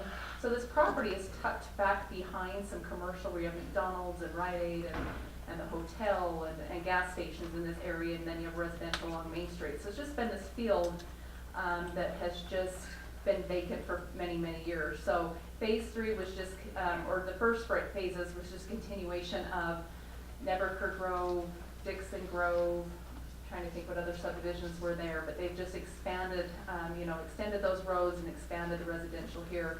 So the last bit of property that was located there was owned by Homes, and that's what's indicated there, and that's what the applicant was able to acquire in order to finalize this development. Here's just another view of how it relates to the lot layout for the development in the area. It just shows how it'll be continuation of that. The road has already been constructed. The applicant was willing to build the full width of the road as part of the initial phases. So a lot of the infrastructure is already done. The main lines are in. Laterals have even been extended with the anticipation that this 6-lot subdivision would be approved. So a lot of that has already been taken place by the applicant. It is zoned R2 7.5, so it's just consistent with the zoning in the immediate area. Although the lots are quite a bit larger than the minimum requirement of the zone, you may have noticed that during your review. So it'd be nice to have a good variety and a good mix of lot sizes in this development. This is the overall Sterling Grove subdivision. It just shows how it relates to, you got Interstate 15 here, you got 250, 200, and 150, no, wait, I got that wrong. The roads that come in to serve this development here. There is cul-de-sac, twin home units that back on to either the commercial pieces or to the highway, and the rest being single family. Just shows how it lays out with the neighborhood. This is the 6 lots that are shown there. Again, commenting on the size of the development are quite a bit larger than the 7,500 square feet that is required by code. Does this provide an additional egress to Main Street from this subdivision? Were they able to tie that all in? There is an emergency. 500 North right here. Right, kind of goes down into a little dead-end funny neighborhood. It is a private road. That we would never approve at this point in time. But we do, that was part of the requirement with the initial phases, is that we wanted to have a continuation. There is either a gate that's there. Okay. So it still will maintain, the private ownership and maintenance on that side of the fence, but in the event of an emergency, you do have that gate, it can be opened, and people can exit back out to Main Street if this area is obstructed for some reason. Okay. And so yes, we did. So to ever open that, we would have to purchase that private driveway? Yes. Okay. Yeah. And so we didn't have any discussions with those owners about any type of dedication to the city or any improvement of that. We just wanted to make sure the connection was there. Okay. Okay, so it's 6 lots. The minimum requirements of the zone are 7,500 square feet per lot area, 75 feet of frontage. Each lot exceeds those requirements. They will also need to adhere to the requirements of the development agreement that has been recorded for the first 4 phases. And so staff will prepare either an addendum to the development agreement or prepare a similar development agreement for ratification by the City Council and recordation in the Office of the Utah County Recorder. But to be consistent with the rest of the development, these are some of the requirements that these additional 6 lots will need to satisfy. So public input, recommendation, and decision. So the Planning Commission held a public hearing at their meeting last week. There was some discussion with there were some neighbors that were there asking some questions, curious of what's going on in their neighborhood. A copy of those minutes were included in your packet. After the public hearing and deliberation, the Planning Commission did recommend approval to the City Council for this final phase of the development. And it was based on the finding that the proposal is consistent with R2 7.5 zone and the Payson City Municipal Code. So pursuant to this finding, the City Council has a couple of options, or a few options. You can approve contingent upon the completion of all requirements and any additional conditions that may be discussed tonight. You can remand it back to staff if you feel like there is some additional information that needs to be provided, or you could deny the proposal if you felt like the applicant was unwilling or unable to satisfy the requirements of the code. And that is the end of the presentation. Now, Mayor, I know that the applicant, Justin Hill, is here. If the council has any questions for him, I do not believe he has a formal presentation. But if you have questions for him, he's willing to help out in hopes of getting that preliminary and final plat approval. I do have to I'm a little unclear on my standing on this. This is my wife's uncle. So do I need to am I okay to vote? Do I need to? All you can need to do is declare that, and you can vote. Okay. You better be able to vote or we can't do anything. I know, that's where I was starting to sweat bullets over here. I was gonna ask at the beginning. I just want to run him through the ringer just a little bit, though, you know. With the conflict of interest, you have to declare it, but it Right. doesn't take you out of the voting arena. Okay. Well, I'm declaring that that's there, so. I'd like to make a motion that we accept the preliminary plan and final plat approval of Sterling Grove subdivision, plat E. I'll second it. I just got a couple of comments. One is, this has been a really good subdivision, so thank you, and I'm glad that you just be able to finish it out, so thank you very much. Thank you. Looks very good. I have that as well. And if anybody in the audience hasn't driven down through those beautiful homes, it really looks good, Justin, and I'm happy with that field that had needles and all that mess in it before and what it's turned into, so thank you. I'm excited to see a little bit larger sizes. I think everybody keeps trying to push them smaller and smaller, and I think it's a good use of the land, and the size is good. Kind of bumps that up just a little bit. Looking at the overall layout, I've been down through it once, but I haven't been recently. But I like what it looks like. Good job. Okay, I guess we're ready for a motion. No, Oh, we got a motion. Was it seconded? roll call vote. Okay, that was seconded. Okay, roll call vote, starting with you, Councilman Christensen. Aye. Aye. Okay, motion carries. Okay, number 8. Preliminary plan and final plat approval on the Villages at Arrowhead Park development, Phase 4, located at approximate 1500 North Arrowhead Trail and consisting of 80 townhomes. Okay, Mayor and City Council, it's a longer presentation. I will try to go through it quickly, but it is a very large development, so I want to give a really good overview of this development. So we are looking at Phase 4. The City Council recently approved preliminary and final for the first 3 phases, and so the applicant is requesting approval of Phase 4 at this time.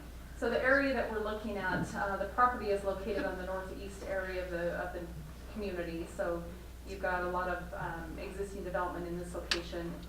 I-15 here, Arrowhead Trail that extends to Salem and then on to Spanish Fork. Much of this area out here is owned by the LDS Church. There is some additional private property in here that was just recently annexed. But this property's been annexed into Payson City since 2003. The applicant has, just as a little bit of background, I won't go into all of it, but when that was done, the applicant on and off throughout the last 15 years has wanted to develop this property. There's been a lot of challenges. It's fairly removed from the existing municipal boundaries and the utilities. And so we've got, you know, he's determined that the time is right this time. There's been some disconnections with Salem. They've annexed some property. Anyway, there's just been a lot going on in the last 15 years. So we're excited to see it to get to this point.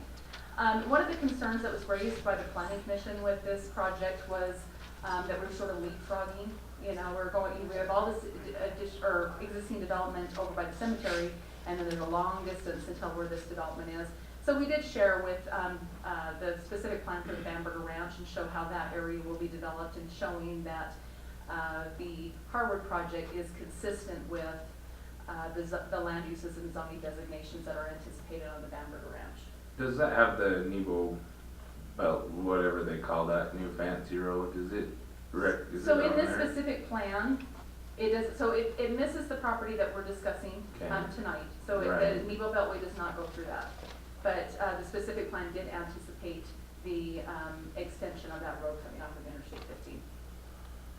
So there's a lot of features that are unique to the site. I won't take a lot of time on this because I know we've discussed it with the first 3 phases. But there are a lot of challenges on the property that the applicant has had to address and has done so with flying colors. It's taken a lot of legwork, but we've been able to overcome a lot of these obstacles to get to this point.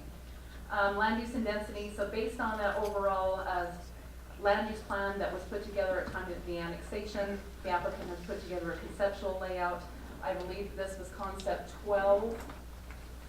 And so there's been a lot of concept plans that have been put together. There's been a lot of discussion with the city council with work sessions to come to this point. We still know that, you know, as the market changes, as they continue through this development, as the market changes, we still may need to change some of the product or the location of the product. But, you know, we're feeling really good about this particular concept plan at this time. So phases 1, 2, 3, and 4 is the centerpiece of this 100 acres here. So that's the area that we're looking at. So moving on, so the original proposal, so when they brought in phases 1 through 5, the original proposal was 50 single-family homes and 65 townhome units. So a total of 115 for those first 5 phases. So there's been some changes since that time, and that's the reason that this last phase is sort of lagging behind the first 3 phases, is because in process, they were able to identify a builder that wanted to build the townhome units, and there needed to be some adjustments to the layout and to the number of units. So the proposed modifications, they want to combine phases 4 and 5. They do not want to do them separate. They want to do it all as one phase. They've increased the number of units from 65 to 80 townhome units, so increased it by 15. But it does not increase the overall density of the concept plans that I showed you a few minutes ago. The applicant did want to make that very clear, that they will make those adjustments with future phases. They're not asking for 15 additional from the overall number of units that has been discussed with the city council. They are requesting a modification to the street cross sections for the private streets and access points that will come in into the townhome neighborhood. Everything surrounding will still be public roads and meet the city standard, but within this area here, they are asking for some modifications to the street cross section. All units will be facing public streets or open space areas through private driveways, and we'll show you a picture of that in a moment. And all units will have 2-car garages. That is a change from the previous. If you may remember that with the 65 unit, there were some that had 2-car garages and others that had carports. And so all of these will have 2-car garages. So this is what the layout looks like now as it relates to phases 1, 2, and 3. And so showing the additional layout, or the modified layout for the townhome units there. This is the final plat, showing how each of those units will be separated and can be sold separately. So items of consideration. That's similar to what we looked at with phases 1, 2, and 3, looking at housing products with net amenities, any modifications or waivers, and then compliance with city regulations. So the housing product that the applicant is looking at, the developer of this, the builder of this product has built these in Spanish work, and so it's origins of Spanish work. And so Jesse Britthall is wanting to build these units in Payson as well. So we do have a couple of pictures there, exterior, interior, just to show the use of materials, architectural elements, the wall relief, just how it will create that townhome neighborhood. We got these units here.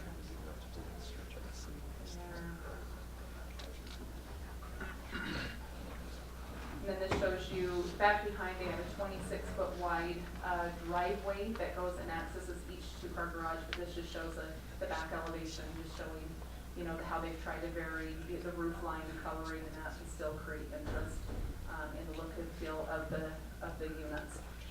Here's just a typical floor plan for one of the units in there, just showing some of the interior improvements. Here's some that's actually furnished. And then here's another option for townhome units in this development. Amenities, they are not proposing any changes to the amenity package that was proposed with the previous or with the original proposal. So there still will be trails in the development, there'll be pavilions, there'll be playground equipment, throughout this development, not only in this neighborhood, but in other neighborhoods. Is that playground equipment, is that covered by their HOA? That isn't So it will be something that we inherit as a park that we have to maintain? No, it will be HOA. Okay, so modification and waiver. So the modifications of the street cross section, so they will have the public streets that's in there, but then they also do have a cross section for the narrower road with a reduced amount of asphalt, curb gutter and sidewalk. They also have a cross section for those areas where they do not have sidewalk on either side. And then you have the 26-foot wide access that will be back behind the units. And I do have some pictures of that to show you. So on those road cross sections, before I get lost in everything, we had just approved one for the 55 townhome units over by, you know where I'm talking. How do these roads, Heritage Village, how do these roads compare? Are they, because I know we told them that they had to go to a certain width, and he made all the modifications, and I don't want to make a variance here that narrows that up. These roads in here are narrower than Heritage Village. Heritage Village is a standard public road. Okay. And so they have 40 feet of asphalt, they have curb gutters, and we made some adjustments to the sidewalk in that development there. But there will be a reduced width, but they do have curb and gutter on both sides of the road, but they do have sidewalk all the way along the interior here. There will be trail systems that will be accommodated, along the Bear Creek corridor here, but they do have sidewalk all the way around here. And connections into, other pedestrian facilities in the other phases. Well, I don't know, is there one that's a little more zoomed out than that one? Maybe this one right now. I worry that people are gonna take that first road and cut down through and then use that private road as a public road accessing. So coming down like yeah, so that main artery there, the upper one, it connects to the main highway. And then as well, the next one down does, but typically you take that second one, you work your way down through the one more to the west. I worry that east road will allow traffic to flow. What are we doing to stop through traffic on that private road? Because if they're going to use it as a public road, it needs to be wide enough to accommodate it. Staff did not have a concern with that. I mean, Okay. it's a concern to bring up, but I mean, just looking at the straight shot, from 2200 west up here in the north. I mean, this has really been developed like as the backbone to the entire development. I guess that's one of the reasons it wasn't a concern of staff is just because the way that it was improved and not having driveway access here. I mean, all of these will be accessed from this private driveway here. That this is gonna be the main flow That's of gonna be traffic. my I mean, but we've seen it in other neighborhoods, you know, and talking about Heritage Village, that was one of the concerns that was raised, Yeah. of, you know, creating these shortcuts. And I know that But- the 55 plus community complains that people have adopted that as a main road when it wasn't designed that way. And I can kind of see that. I mean, there's a number of ways to facilitate that. I don't know if it's possible to straighten that out so it comes off at a little bit of a different angle, so it's not quite as conducive to a straight shot. Changing it so that it's more of a curb and gutter type of approach, so that it feels like you're entering a parking lot rather than a road, Yeah. so that it's not a seamless transition. If you can hit the main highway to the main road that you have there to the smaller one at 35 miles an hour, that's where I start to have a concern. Is my concern making sense back there? And we could discuss that, I mean, like, you know, maybe there's bulb outs or something here, you know, that tries to, you know, it discourages them from using that, because then they're going to have to slow down and. 2 speed bumps on Right. game. That's, Yeah, but we. you know, that's kind of what, that's just my thought process. It is a private road and I'm fine with it being private. I don't have that concern, but I also know that if it becomes the fun little corner for the 16-year-old kids to see if they can make it at 45 miles an hour, that's when people are gonna get hurt. Right. And we can take those concerns back and look at possibly some solutions to that. And some of those, we don't have a whole bunch of control with as far as what people do. We Right. can limit their Right, ability. right. And sometimes, I mean, and that's a design issue. And so that's where I'm looking, that's what I see, that's how my brain thinks through this, so. So, I'm going back to that road, is there a reason that we put that in there? Was it for fire, or because they have to, you know, they can go around the circle and not have to have any access there? What was the reason for the access? So for this, No, the access on the east side, so. right there, right, the access into the private road. So there? Maybe Oh, I'm not no. understanding so where are you? Where the road comes in off of, Trail Creek Drive, So you got, the private drive, no, go. so is this one Trail Creek? Sorry, I'm gonna have to pull up the plan, because I say up, down, left, right. I'm Junior. Is that the same one you're talking about? Got my own pointer.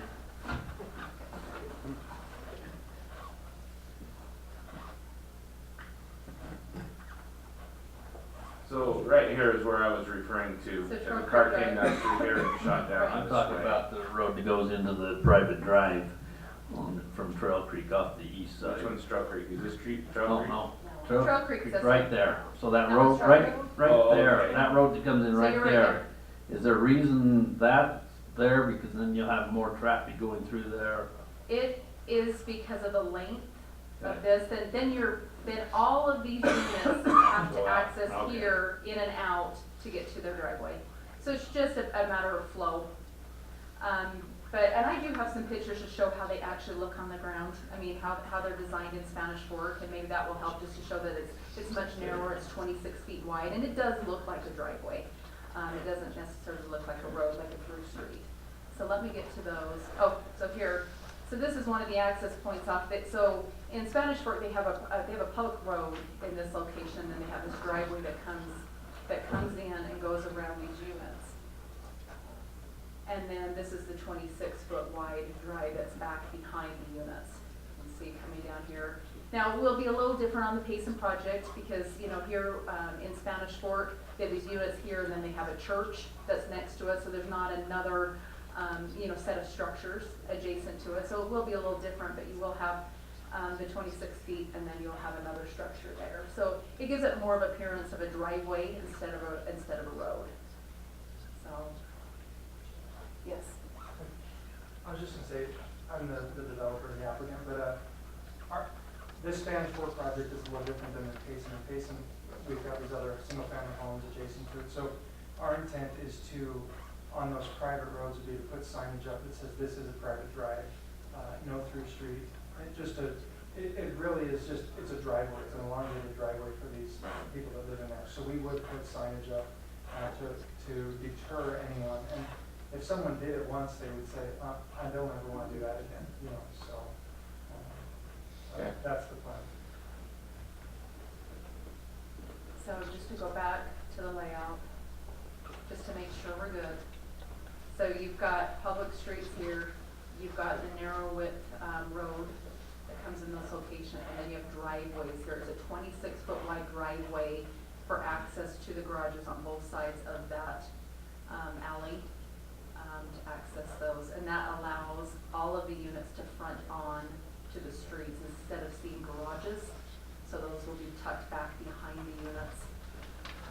So this little area right here, these are just, that's kind of an open It's courtyard area Yes.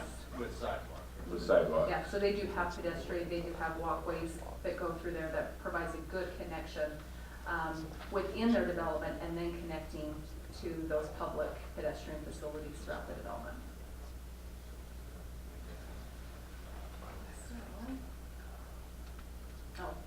So just as a reiteration, so all units face the public streets or open space areas, all units will have a two-car garage. All other features are consistent with the previous recommendation and approval by the city council. The amenities. Now, on the RV parking, that was discussed at previous meetings of waiving the RV parking, so it is requested that that just be confirmed with this.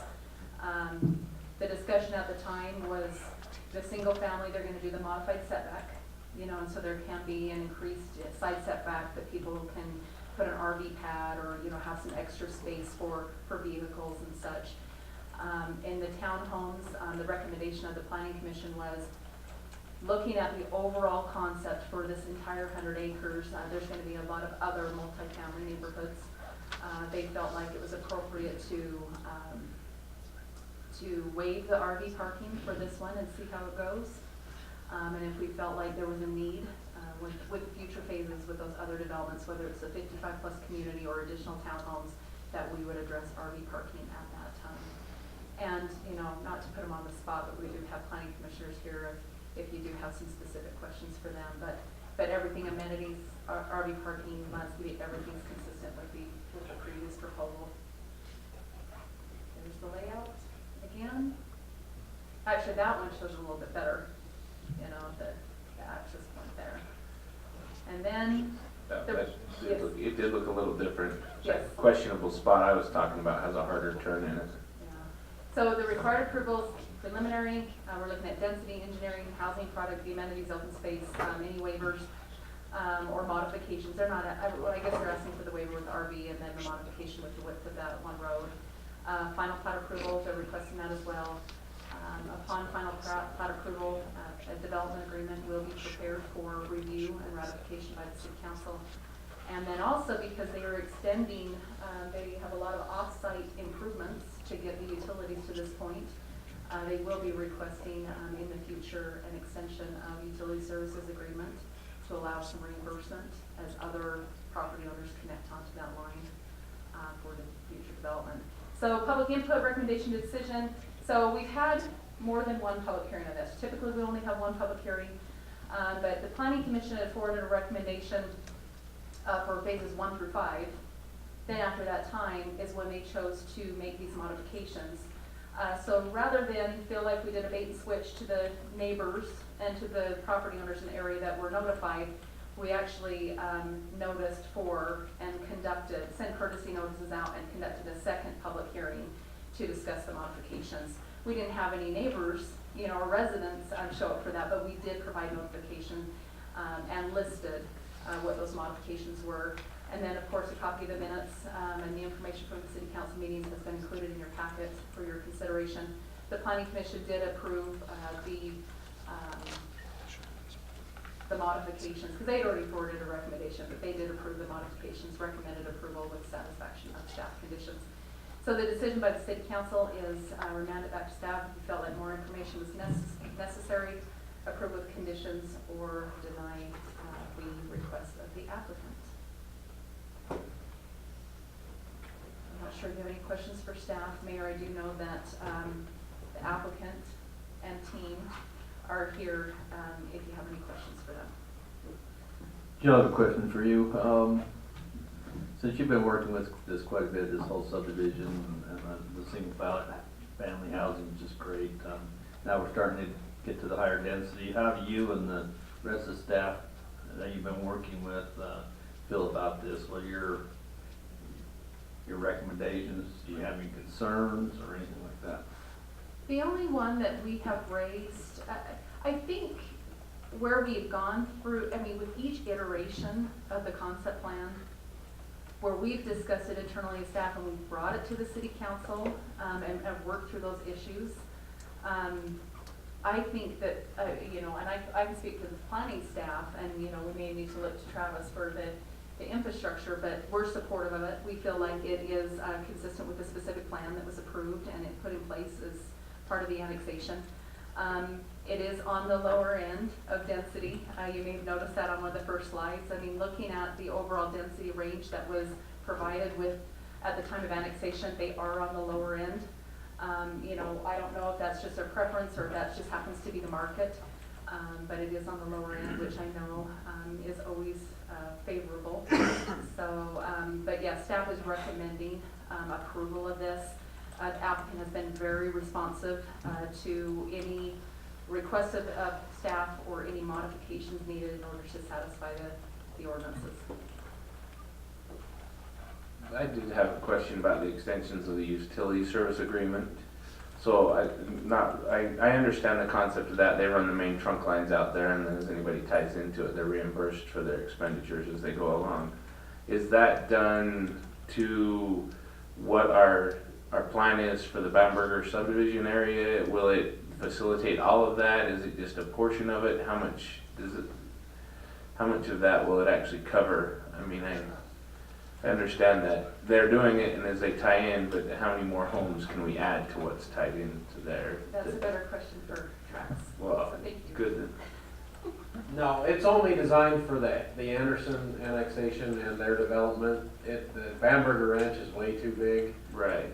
And with these being dead-end lines, there's no way it can handle that. So when the Bamberger Ranch does come in, there's gonna have to be other lines looped, lines bored underneath the freeway. I mean, there's gonna have to be some other major infrastructure improvements to accommodate another 3,500 units out there. Okay.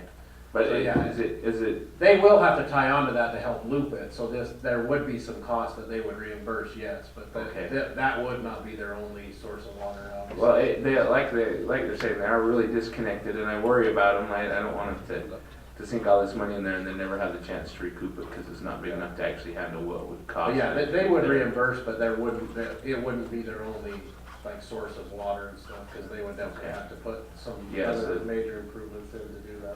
And then our pressurized irrigation line that we're running down, that we are bonding for, right? That'll take it down to the church. Yeah, and then that's where they'll pick it up and then tie it. They'll pick it up and take it from there, but that line is sufficient enough to cover that. To cover those two developments, yes. Just those two? No, I mean the one that we're putting in. Yeah, that just for those two. Just for those two developments. Yeah, if we were trying to service the other area, that line would be huge, and I don't know how we'd feed it at this point, so. Okay. Don't we already have a utility service agreement in place when we did the single family? I believe so. So, Mark was working on so it. it's not. We've discussed it, but the way that the ordinance is worded is that it's actual cost. So we've got to wait until they actually get the improvements in, and we have actual costs of extending those improvements, because that is what's included in the agreement. It's not an estimate, it's the actual cost. But the concept has been Yes. talked about. Right. Any further discussion by council? Okay, I guess we're ready for a motion.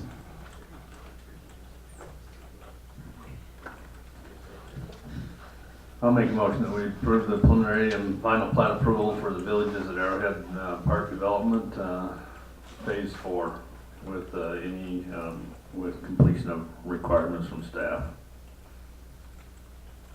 Okay, is there a second? I'll second it. Okay, it's been seconded. Roll call vote starting with Councilman Hewlett. Aye. Aye. Aye. Okay, motion carries. One thing I might encourage you to look at out there is, because I've worked with some of these where they have the small lots with the house on them that's very affordable, but it's not a townhome. So You might look at those out there, they've done really well, places I've seen, so. Miss Payson, future phases. Right. Okay, ladies and gentlemen, we've already dealt with number 9 and number 10, so we'll move on to E, work session with the Planning Commission, Old Way, Pleasant Flats annexation.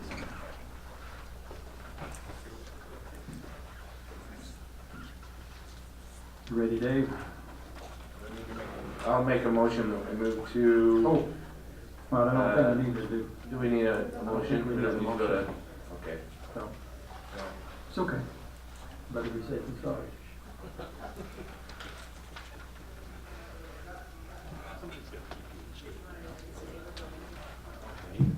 Okay. Did we just, oh, I lost somebody. Can't see around the corner. Can't lose one of us. I know. Today. No, but this is a work session. So I know that since the applicants had an opportunity to talk to the city council last month, they've gone back and they've had some discussions amongst themselves and with the property owner and their group. They've come in and met with staff again to try to address, some of the issues where we may not be coming together. They've had an opportunity to meet with the mayor and city manager at another meeting also to talk about moving forward and some ideas. And I know that, through those conversations, they had requested a work session with the planning commission. I don't know if it was necessarily, I wasn't part of the discussion, so I don't know if it was a joint meeting or if it was just the planning commission, but as we were looking at schedules and knowing that the July 4th holiday is coming up, if we didn't take up the opportunity to have the meeting tonight, it would be the 11th of July before they could have that. And I know that they do have some timelines with the property owner in order to make some decisions on this property. And so we wanted to be as accommodating as possible to their schedule. And so we have scheduled it for another work session. We have reached out to the planning commission. It looks like we have 4 of them here. And so they are here to see the presentation. We have forwarded the information to the planning commission that was provided to the city council, so we do have that. They've had a chance to study that. They'll listen to the presentation of the applicants, and then we can start a dialogue and see if we can give some direction to the city council. So with that, and Mayor, unless you have anything else, I'm just going to turn the time over to the applicant. We're ready to turn the time over. Okay.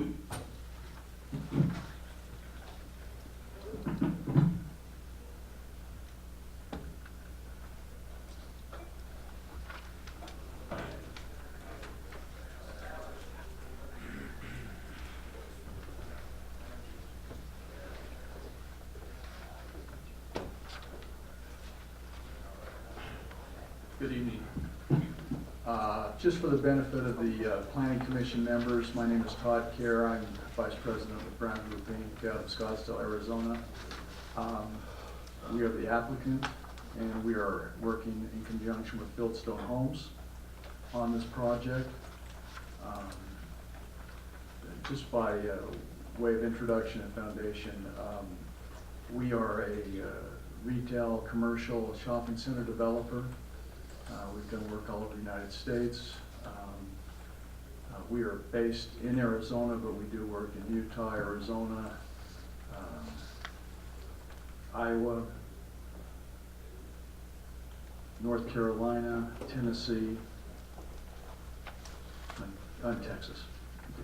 And so it gives us a chance to, I think, give somewhat of a decent overview of where things are, not only in our industry, but in each of the locales. And we've had a chance for the last year or so to really evaluate not only the Wasatch Front area, but your good city here. And we're very impressed by what we've seen.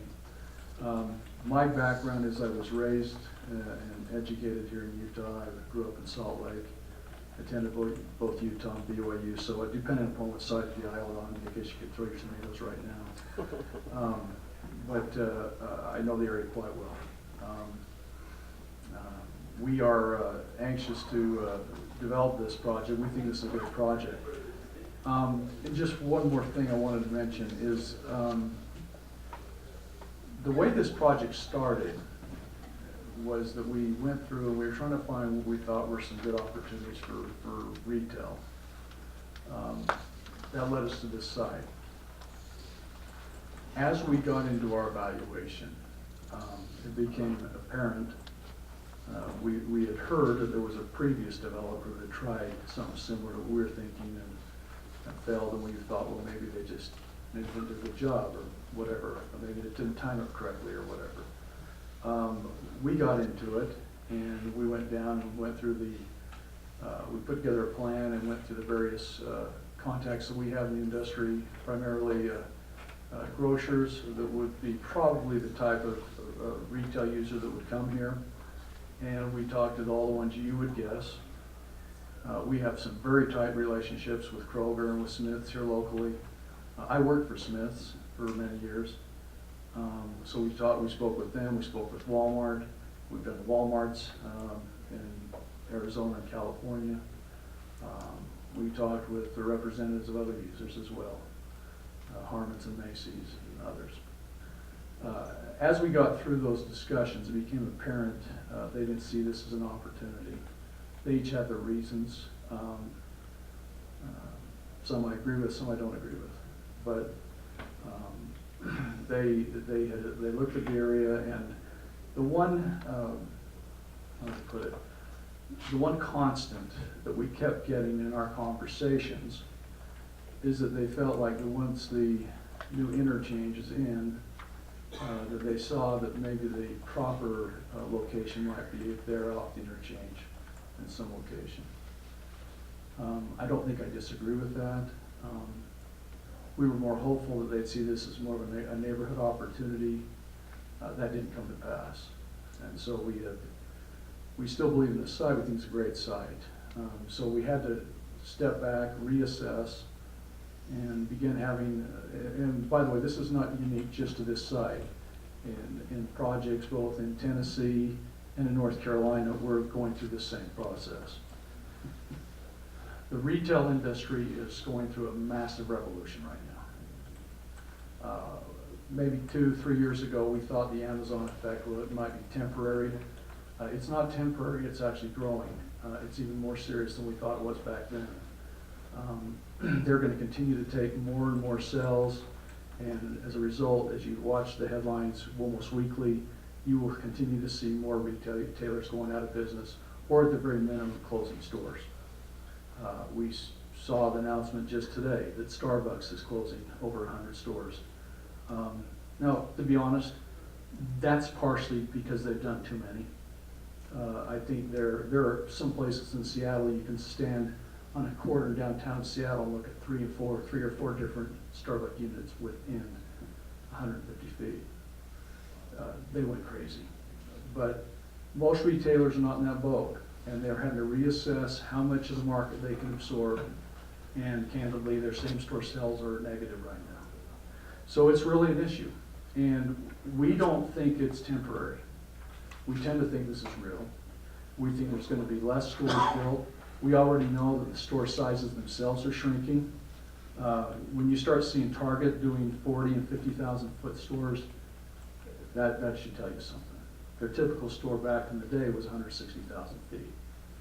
So things are changing, and they're changing quickly. We've concluded that in a lot of the sites that we're working right now, if we're going to be successful, that we need to, we can still have some portion of a site be retail, but probably significantly less than what we used to do. Right now, we are assessing adding non-retail uses almost every center we're doing.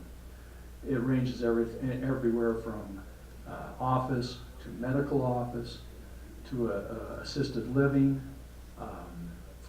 urgent care,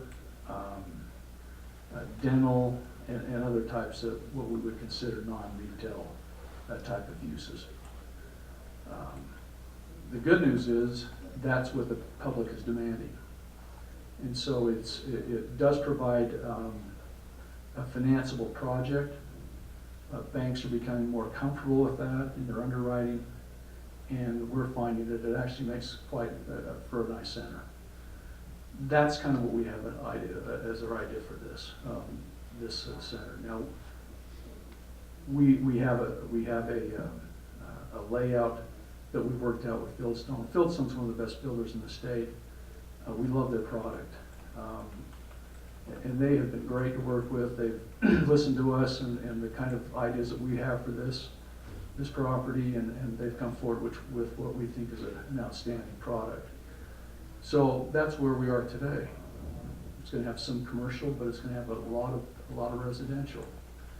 And we're trying to fit the needs that we think are justified here at this location, not only in the short term, but in the long term. So with all of that, I want to now turn some time over to Matt at Fieldstone. He'll give you a more detailed overview of what we want to do here. And with that, I'll turn it over to you, Matt.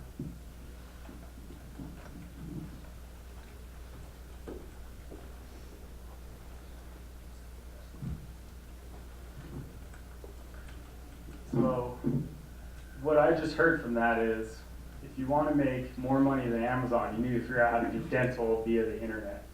That was my big takeaway. But things are changing. But change is a good thing. And with where we are at now, I mean, it's been really fun actually sitting through the couple meetings that I've had the pleasure of attending with the council and seeing the growth in Payson. Things are happening here. It's arrived, right? And I'm excited for the next chapter that Payson has, and I'm honored to be a part of that. So to take a step back, as Jill mentioned, the intent with this meeting was just more awareness of the project. Planning commissioners, do you mind if I put you on the spot and just raise your hand so I know? Perfect. I won't put you on the spot again. So thank you for coming out. I know this is time is valuable, and with family and busy schedules, so I appreciate you taking the time to learn more about this project. So Holdaway Farms. Fieldstone, we've been looking at this project for quite some time now, and every time we look at it, we get a little bit more excited. As I mentioned, Payson's growing, things are happening out here, and there's a unique feel of a community down here. The last meeting that I sat through, it was slogans, is that the best way to put it for the city? And passport to adventure, right? What a better catchphrase for a community. I like being outside, let's just put it that way. And so that caught my ear, and especially with all of the outdoor amenities that Payson has, I know that people are going to queue into that, and Payson's going to be a place to be. So with I'm going to kind of go through this, and planning commissioners, where this is a work session, just if you have questions, please give input. We want to have this be a very open, collaborative work session so that we can gather, assess, and then figure out how we can all proceed in a way that works well for everybody. So feel free to just shout out if you have any questions. As Todd mentioned, we've kind of been looking at this project in quite a few different angles. One thing that is very unique about this site, the Holdaway property, is the Nebo Beltway. So Utah Department of Transportation, they've come through, they've determined, yes, Payson is going to grow. And so with that, we need to plan for the future. There are a variety of plans thrown together by the department, and where it was landed on ultimately was the Nebo Beltway. So there'll be a new interchange that'll go through the Bamberger Ranch, and then we'll intersect with the highway at the corner of Holdaway Farms. And this will be really with Main Street and some of the traffic constraints that are there. Traffic always finds the easiest way to get out, if you will. And the Nebo Beltway is going to become that for the existing residents and the future growth that's going to occur as well. So because we have such a unique, there's a different dynamic that's recently come to the table with the Nebo Beltway extension, we wanted to look at, well, if this is going to be a main interchange, how do we plan responsibly around a new intersection like this. And here's the cross section for the Beltway. I'm sure everyone's seen it several times. So what we've come up with, when you look at planning practices, you want to layer intensity of uses. And the most intense use is going to be those main arterial roads. So you have the highway and you have the Beltway, and that's where we have that intersection at the corner of this property. As Todd mentioned, we are going to put some commercial on the corner of this property. And then we asked ourselves, what's an appropriate use next to the commercial? And we feel that it is a multifamily use. Then taking another step back from that, then that's where we would introduce a townhome product, and then single family, and so on. For the commercial itself, it's evolving. And so I know the Brown Group has been talking with many different users about about what the demand is today and how they can set that up for future success long term. So that's an evolving process that we'll vet out a little bit more. The multifamily that we're entertaining, I will just say, the slides on the right, these are way too urban for what we would want to entertain here. And so I just put these here more as an architectural style than as opposed to this is what we would actually entertain. For the multifamily, we are entertaining 3-story buildings, and then that would be incorporated with open space and various amenities as well for the residents that live there. For the townhomes, very similar as well. We've constructed various different types of townhomes to meet market demands, essentially. Someone's going to move into that. What piques their interest, both in the aesthetics from the exterior, but also the interior floor plan. Both are they have a very close relationship, and we would take that into account as we further our market study. But these are just examples of some of the architectural themes that we feel would be appropriate for the Holdaway property. And then we have single family as well. Pretty straightforward. Fieldstone, we build a lot of homes. If you haven't had an opportunity to tour any of our communities, I highly welcome and invite you guys to come out. In fact, this Saturday, this isn't like a PSA announcement, but this Saturday we are having a grand opening in Traverse Mountain, which is Lehigh. We have townhomes and single family that we're opening our models to the public. So that's taking place in the morning, Saturday, Traverse Mountain, right behind Cabela's in Lehigh. So feel free to come by and get some popcorn. Your kids can get some free cotton candy, and you can get a taste of the community that we want to bring to Payson. Open space is obviously a very important part of the community. Todd talked about how retail is evolving, and residential is evolving as well, in very unique ways. 20 years ago, we had the American dream, right? That was the slogan for the U.S. And that was, I'm going to get a Tahoe, I'm going to go get a 3rd-acre lot, and I'm going to have 6 beautiful children, right? Whereas now, they're shifting. It's a much more complicated world, and what we're seeing now with many of our communities is that the open space is such an important part to the community, where you're introducing different lot sizes and different products and home types.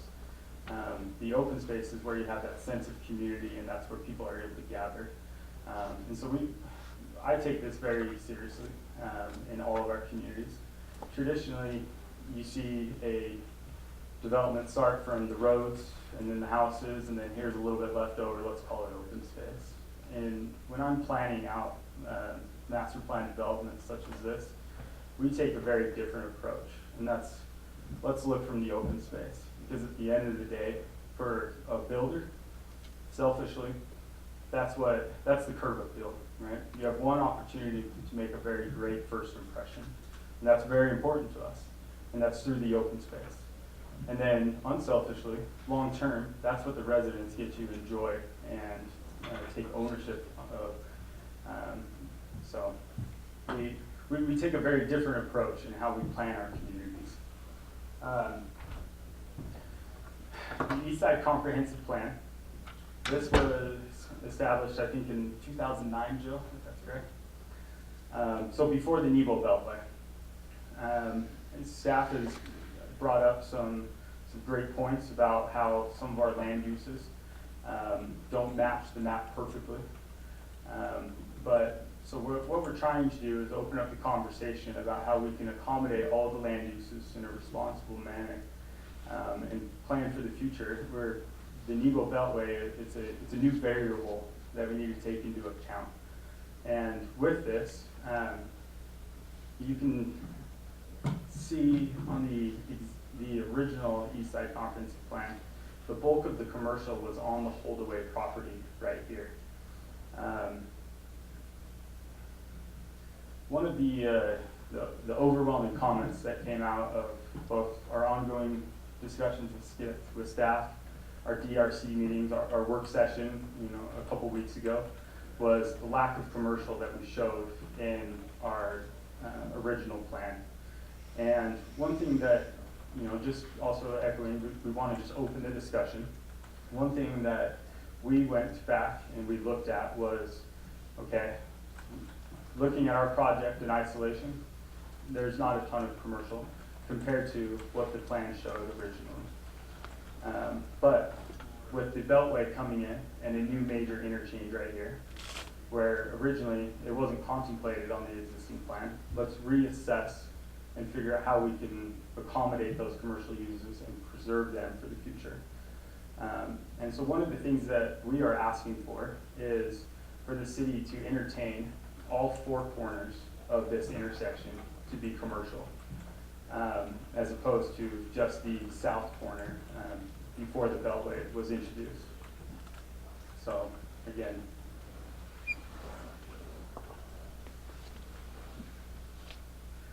now, Matt, can I ask a question on that? please. Going back to the previous screen, are all four corners in Payson speed limits, or are some of those in Salem? So they are all within the annexable area, but Jill, have they all been annexed formally? No. But are they within an annexation plan? I believe the north side, both sides of the Nebo Beltway are currently annexed into the city and zone agriculture, but the two southern have not been. Okay. I just want to make sure they're in Payson so that we can keep the revenue. I just Of course. split it. No, excellent question. So yeah, yes, all of this, and just for reference, I believe that the Salem boundary is probably actually right about where the edge of the screen is. And so yeah, so all of this is contemplated to be within Payson proper. So we are currently proposing about 2.5 acres of commercial on the corner of this major intersection. Again, one of the comments was Fieldstone, Brown Group, that feels like it's not enough. And so we took an open mind and we said, well, let's go look at it. Let's look at all four corners and see if we can increase it here. And so one of the exercises that we ran, this is just a very simple one, but it was pretty telling for us.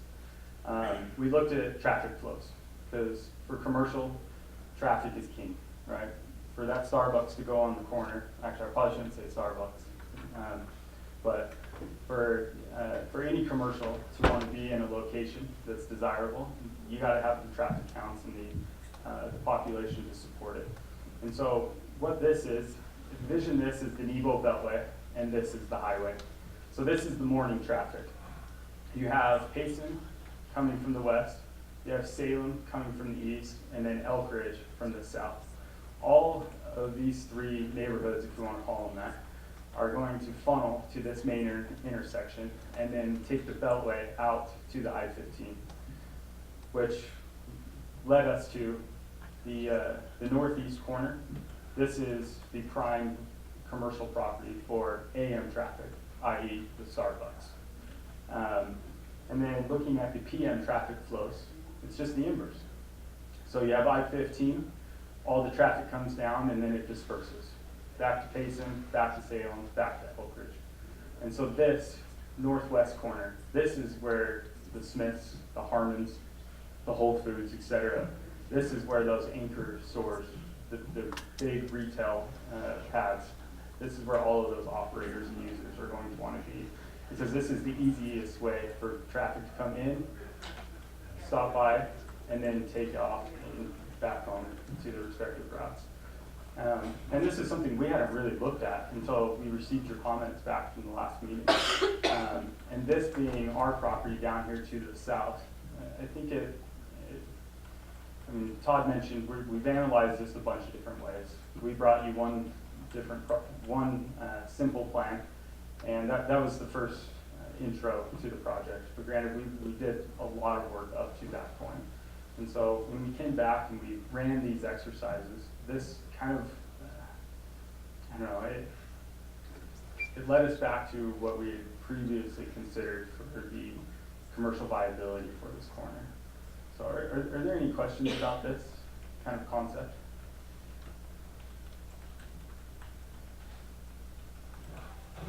I got one comment. There is a lot of traffic that I know to go up the Nebo Beltway there, but there's a lot of traffic between Payson and Salem that will continue on there. That's a pretty major flow, and they're gonna widen that 4 lanes, so that will be a major thing too, not just everything flowing up to the interstate. Yes. Yeah, which I think is really gonna promote more of the commercial viability with this as growth happens, right? So, yes, definitely. One of the other comments that came from our work session was the overall density of the project. As mentioned, we have commercial, we have multifamily, we have townhomes, and then single family. One thing that I don't know if I stressed or brought up when we last spoke, but the overall density for our project is only 15 units per acre. There were a couple projects that were pointed out that were 17 or 19 units an acre, and I was asked, Fieldstone, can you just do that? And I didn't really think through it, but we're actually doing less than those reference points that were brought up previously. And so, yes, we are requesting 25 units per acre, but only on a small portion of the site as it relates to the multifamily. But we need to look at the project as a whole, because we're not approving just one project, another, and then another. We're approving the community as a whole. And one thing that this project really, I feel, promotes is the variety in housing types. I mean, we really do have an opportunity just on this property, which is very unique, to have, it's kind of a weird way to put it, a cradle to grave, right? We have young single adults for single family. You have townhomes for both move up and downsizers. And then we also have the single family for whatever stage in life those people are in. And so I just ask that, yes, I will acknowledge we are requesting 25 units per acre, but it's only on a portion of the site. And I ask that you keep in mind that the overall density is only 15 units an acre, which complies with the RMF zone that we are requesting. Any questions or input? I have a question for you. So on pod 1, how many units would be on that then? So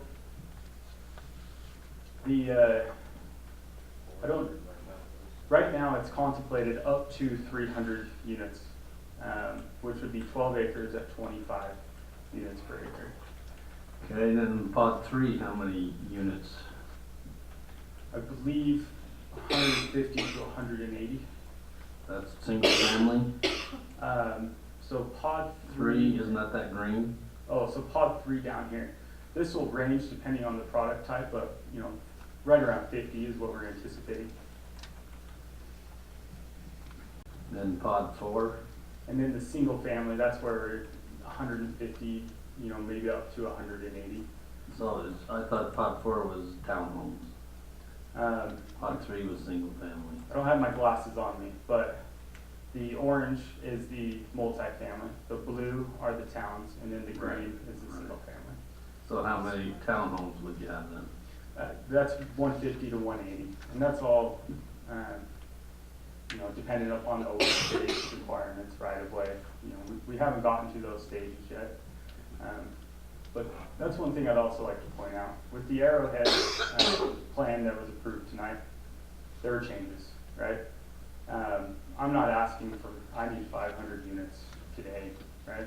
This is a very fluid process. All that we're establishing is, with the major intersection that is here, do we feel that these land uses are appropriate, given the changes to this side of Payson? And if we feel that these land uses are appropriate for this area, then all I'm asking for is the flexibility within that zone. But when we talk about additional public meetings, I'm going to be back here 6 or 7 more times. We're going to vet out all the details. We're going to have a very collaborative effort to see this project through. So all I'm asking for now is just the flexibility so that we can see the project through, and the input so that everybody can, everybody wins essentially. The community gets what they want, and then we are also able to provide a vibrant community long term. Have you looked at running more commercial along the highway frontage there versus residential? I mean, where we have a lot of commercial already on that highway and that access, the viability of running commercial along that area? Todd, do you want to speak to that real quick?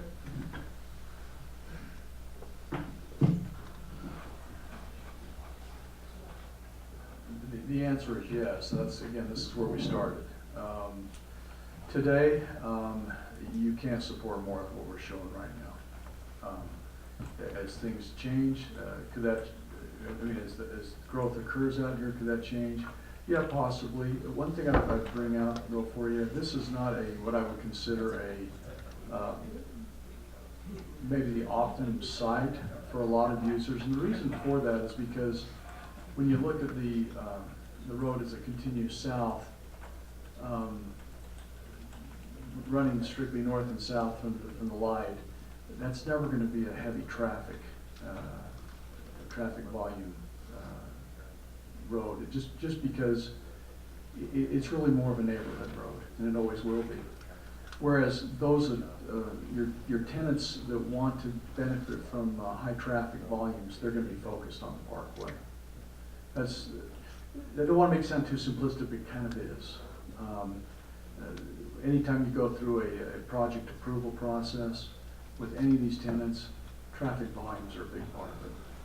There are some businesses that's all they care about.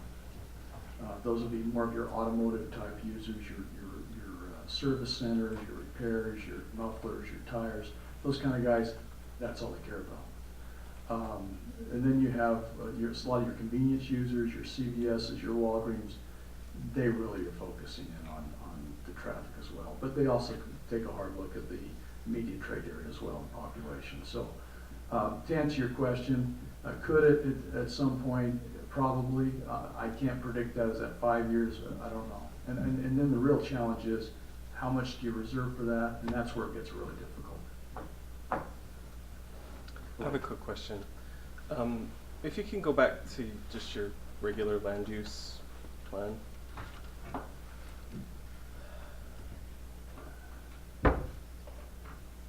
So, I mean, just to kind of start off, you have your commercial area of about 2.5 acres, which is going to be very, very auto-oriented commercial. Is there any possibility of creating more of a node where those two public streets intersect? Let me stop you. Are you saying a node interior-wise? Interior, to create more of a community oriented type of center? In an urban setting, the answer would be yes. Well, I would disagree, but to create, I think one of the telling things about the retail is that people are transitioning from wanting to be in their car for everything, and this would be more of a lifestyle with maybe a couple restaurants that people could walk to, an office or to. Any consideration of that? No. I know that's a rough answer, and here's why. Those type of businesses rely on a tremendous amount of daytime population, not only just from a residential standpoint, but also from an employment standpoint. And we don't see that happening here. This is strictly a suburban area. I can't attract people like that here.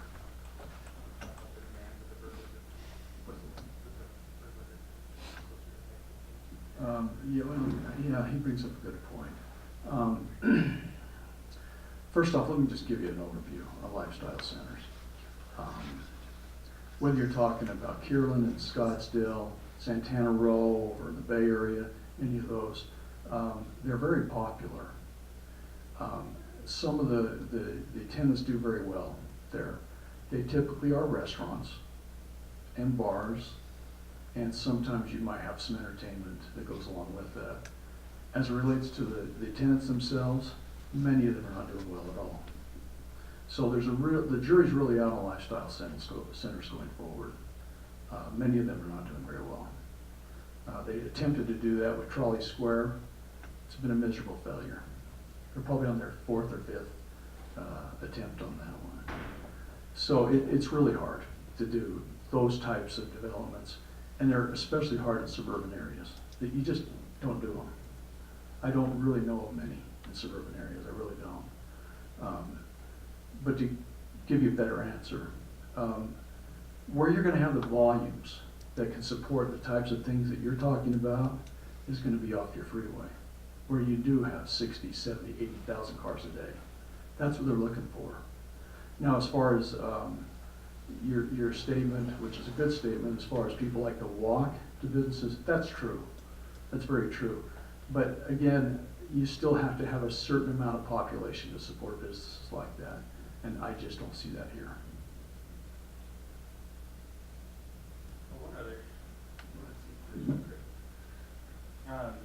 I didn't allude to it with open space, but part of the East Side Comprehensive Plan is a trail network that's, I shouldn't say required, but strongly advised. And we are going to start off that trail network on the east side. On our property down here, we have, this being the east side of our property, there will be a bike lane with a sidewalk. This will connect up to this main interchange, which is the Burberger Ranch. Am I saying that correctly? Bamberger. Thank you. The Bamberger Ranch. And as Todd mentioned, this intersection, or even closer to the freeway, really this stretch of road right here, that's where you're going to have more of the lifestyle retail that you're mentioning. But from here to here, I mean, we mapped it, and I think to that intersection, we're only 2/3 of a mile. And so for a family to ride their bike, go get some TCBY or what they will, it's still very likely, it's very possible, and then they don't have to commute. And then the other portion of the open space is along the highway. We're going to have a 50-foot wide trail corridor, and that's going to have a meandering trail that'll connect. I would hope eventually into downtown Payson, if the existing infrastructure accommodated it, but definitely into Salem as well. So, does that answer some of your questions, or? I don't necessarily agree with you, yeah, but that's okay. I would argue that a place like 9th and 9th in Salt Lake does extremely well. And if you're going for that type of environment that allows that type of density, then you're going to be attracting the type of people that are going to be interested in that type of lifestyle. So. I love where you're going with this. because I live in Salt Lake City and I ride my bike 9 to 9, so I know exactly what you're referring to. A very urban area, right? And with Payson's going to grow, and there will be opportunities for something like that potentially in the future. Is it right here today? We don't know. We don't think it is. Is it on this stretch, in this vicinity, 5, maybe 10 years from now? I sure hope so, because I think that's such an excellent place, and it is, I talked about the open space as a place for community gathering. A place like that is another excellent place. That was my other question, actually. Yes, please. On your, you don't have a call out of an acreage or a percentage for open space? Oh, yeah. Any guesstimates? Well, so the code requires a minimum of 20% Okay. open space. And so that's the immediate baseline. Depending on what kind of efficiencies that we see, there could be increases to that. But, that's 2 meetings, 3 meetings from now once we get into the engineering, site plan, figure out how it all lays out. But it would be a minimum of 20%. So, as it relates to the multifamily, there's the possibility to increase that if the community and also Fieldstone felt that doing a taller product, maybe going to 4 stories, we felt was appropriate for the area, then, the lack of building footprint in that case would translate to open space. So those are all things that we'll still explore. We're still very preliminary in the discussion. So. I'm kind of getting the feeling that we're looking at it as the way it is right now, and where we're at developmentally in the city of Payson. We need more than just houses. We need some of this other businesses, some of these other areas. But I worry that it's kind of tough to put all the ducks in a row at exactly the right point in time. I'm not super keen on the high density, but it is really what people are buying and moving into. And I know that it's not, you're not going to break ground tomorrow. This is a long process. And you might get to that point and dial it back and go 10 units per the acre on average throughout the whole thing, if that's what the market's dictating when you finally get ready to finalize that plat map. I think we're just looking for something a little bit more to draw in people to Payson. We've seen a lot of houses coming, and we're not seeing a ton of businesses, and you have this one little tiny niche. You've got 2.65 acres. We want everything we want in this one little tiny dot. And I think that's where we're all just kind of like grasping at straws trying to find something, and here you've got the perfect ideal corner for a gas station that we are not super excited to have a new gas station right there. We want something that the public wants, but that's kind of, that's essentially what you're looking at there, is it not? Something of that nature, or are you looking more, we'd all love, we joke up here that we want our steakhouse, but you're not going to sustain a steakhouse there. You're a mile off the main highway. That's a line of sight. It is too far back there, and so it's kind of tough for us because that is a main artery, a main thoroughfare, and the other one doesn't exist. So that Nebo Beltway, we're looking at it going, well, this is kind of a figment of our imagination. When will it ever really happen? And this is something tangible and we're grasping at. And so, and I hope we're not frustrating you with our concerns and our directionality of our questions, but I think that is kind of a consensus. Am I missing the mark, or is that what everybody's feeling here as we look at this? We're the kids in the new toy store, and we want to pick the very best for what we've got. And so, I think it's a good corner. It's a good start. It's somewhere to head. I personally would like to see maybe a little bit more public roads through the whole entity, so that there's a lot of people to come out of 3 egresses, is kind of my concern looking at it. But at the same time, you're not developing the property to the west of there, which would facilitate that 4th Avenue egress somewhere along there. But kind of maybe looking at the whole picture is where we're struggling. But so that's my insight.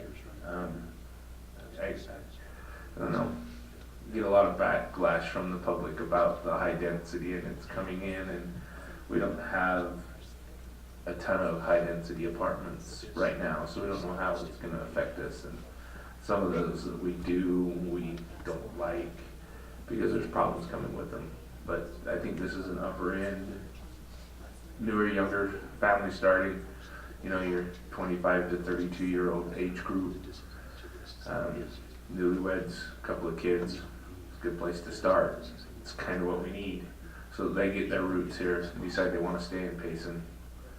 But if you could buy some more property and put a little bit bigger, nicer houses on there, we'd all be really happy. If you weren't asking these questions, I think you'd be a little different. These are all things that have to be looked at. We agree.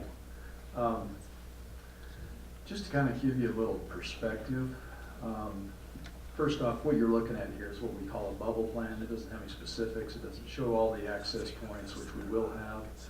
We have to have a lot of access. We understand that. And we know you're not going to want it without it. So I can assure you that's not going to be an issue here. We will make sure it's plenty accessible, and it will have the interior roads and the things that you would expect. We're just not to that level of design yet, because we need to make sure we're all on the same page with regards to the type of development that we're doing. So we know that's to come. We expect that. With regards to your issue with regards to, you know, the city would like lots of, not only more uses, but various types of uses, especially in the retail arena. We get that. We understand. In our business, what we've learned, it's tried and true, the retail follows the housing. It's not the other way around. You always have to have a certain amount of population to bring these people in. And unfortunately, we're quite a way short right now. Now, it's coming. It is. It's getting there. The amount of development we're seeing both in Payson and Salem, it's going to get here. And I hope sooner as opposed to later. But you still have 3 other corners here, and that's a significant amount of dirt.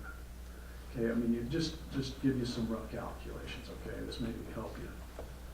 You know, if we let's just take our corner out of the equation for a second.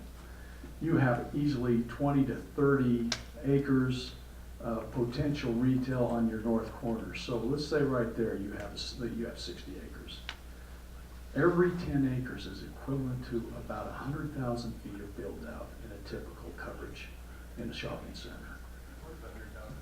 So a typical, and to give you some idea what that means, a standard traditional, let's say if you go to a Smith Center, a Smith Center may have somewhere between 120 to 200,000 feet. Be 3 of those. That's a lot of retail. Now, I'm not going to lie to you and tell you you're going to get a mall here. For one, malls are disappearing. The other thing is, would you get more of an outdoor power center? Probably not here. That's probably going out to the freeway. And so it really leaves you with really a sizable amount of retail opportunity already here, even if you approve what we're doing. So I'm not trying to dissuade you from your concerns. They're valid, but I also want you to know you're not selling the farm either. That's right. So, and I know there's a couple of things right here. We were in our Mountain Land Association of Government meeting with UDOT and discussing things with UTA and ways that we could increase our public transportation. And one is that they have talked about one of the bus rapid transits along this stretch of road, increasing the bus traffic. And they flat out have said, you know, we need high density housing. That's what facilitates these kinds of needs. Whether or not that's the direction people really want to go or not, but that is kind of a thoroughfare there that this is really where UTA wants the high density housing. Sure. Is so that they can put a bus stop there that moves. A bus comes by every 6 minutes and they're moving thousands of people every day from here to the train station or whatever facilitates the needs. And so I don't know. I mean, I want to say no, but I know I need to say yes, and it's kind of one of those those deals. So, but. Well, let me just throw one more thing at you to think about. we're working on a project down in the Dallas area right now, and it's out in that northeastern quadrant. I don't know if you know Dallas very well, but it's in that Frisco, McKinney area out there, which has been just a tremendous, it's just an area of tremendous growth for the last 10 years. What we are seeing a lot of, we're not seeing just areas of just all retail or all housing. We're now seeing a real mix. We're seeing some multifamily next door to some retail, next door to some single, next door to some office.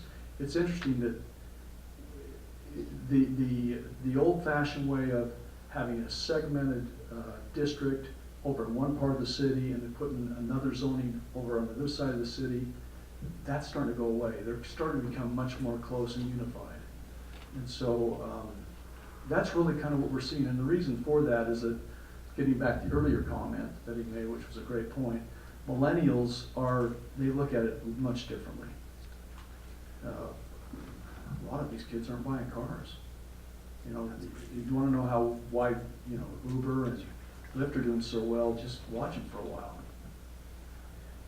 It's real. And so we do see there's a benefit to having some commercial with retail, with multifamily, you're just breaking it all up, all being within a close proximity to each other. So that's just something you may want to think about. So what do you think will go in that commercial? What are you envisioning? It's hard to say. Could it be a restaurant? Yes. Could it be a restaurant or a bank? Maybe, but even the banks are doing fewer branches now. We're not really sure, to be quite honest. Would it be a gas station, C-store site? Possibly. I know you're not crazy about that, but yeah, it's a possibility. Could it be what we call a quick service restaurant? Perhaps, or maybe even a few of those. Or maybe it could be a large sit-down, a restaurant of some sort. We want it large enough so we have a little bit of flexibility to do something like that. It could even be a restaurant with some shops adjacent to it. So there's lots of things we can do with it. That's why we're trying to keep it at least around 3 acres. But beyond that, we don't see a grocery here right now, and we don't see a grocery here for some time, which is really disappointing because that's why we were here in the first place. I went to Smith's and I said, look, I've got one of the best pieces of real estate parcels in this whole area. And they looked at it and said, that's not going to work, which really disappointed. Not enough population out there right now. Not enough, and to be honest with you, after we really assessed it, those northern quarters are just better. They were just better corners. And we did speak with them, by the way. They weren't interested in working with us. So, but you don't lose anything. Got a couple other things.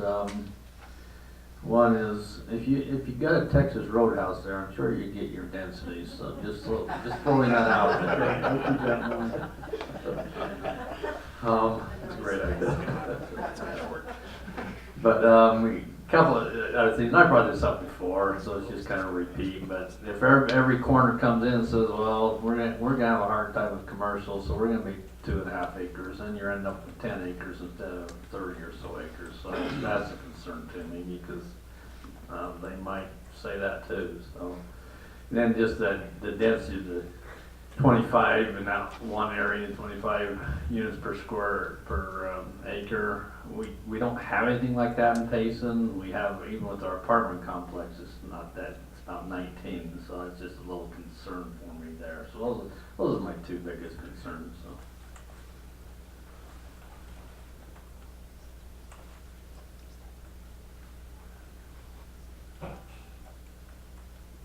Mayor, do you have any thoughts for us? No, just reflecting in my mind the same things that have been batted around. As I said, in fact, this is I'd love to see this work out. And, the density is a concern, and I get that it's the third intersection back. I know it's not the prime retail area that the other two are going to be. That's the deal. Yeah. Do you have any other filled stone in 25 units per acre? So you ballpark, send us an address, a map. So constructed, no, but I have 6 projects that I'm actively working on. that we'll be breaking ground on, hopefully the end of this year, but likely next spring for the first time. Where would they be at? Are they anywhere local? Salt Lake County primarily, and then we have one in Eagle Mountain as well. But as far The as one you the- talked about? Yeah, yes, yep. So, Okay, I mean, anything we good, I Well- think we can move forward for the most part. One thing I just, you're both good companies, and so we want to work with you. We do have these concerns. We're a smaller community, and this would be a big change for us in some of that density and that, so, but we want to see if there's a way to work together. We try to do that. I'll echo that as well. Well, any questions for us? I'll just say I've heard you guys. I really enjoy being down here. Starting from staff, I mean, to the council and now planning commission. I love the openness that we can have in a setting like this. And your feedback, it's all great feedback. It's all warranted, right? Because this is new. And so I don't want you to feel like we're discrediting anything. We are going to do our best to make sure that this project in its entirety gets a smile on everybody's face. Does that mean every single box is checked? No. I mean, if the world was that easy, we'd all be millionaires. I don't know, right? Like, we'd all have private islands somewhere. But we are going to do our best to meet today's economic and market demands, and then also make sure that we are teeing up Payson for success in the long term. So, and then the last comment is, again, we are on this. This is a fluid process. This is the first stepping stones of many, and so we just ask for an open mind and open collaboration so that we can all get to the same place together. So, I think that's where all of us are at. and I see that, and I want to thank you for that. So, well, if there's nothing else, thank you for your So time. my question is, what's the next step? I mean, are you going to the planning commission with an application? Because we would have to change the zone to allow 25 units the acre. And so, I guess I just need to know, I mean, we've talked now in 3 meetings. And so, if you're gonna move forward with an application to get on the next planning commission. I think that's the next step, is that they're going to the planning commission and vetting it there. And I think the planning commission's here. Well, there's only 4 of us here, but I would like to make a comment on this, and that is that you keep talking about today's market won't handle any more commercial or anything. And to me, that is very, very short-sighted, because that's not what we need to plan for. We need to plan for what happens in the future. And 2.5 acres of commercial on your property, in my opinion, is lacking. And to say, well, the others can all do it later on, just says, I don't want the financial responsibility of that. I want to make the most money for me now. I don't want to, I want to put any burden on anybody else. And that's what it says to me.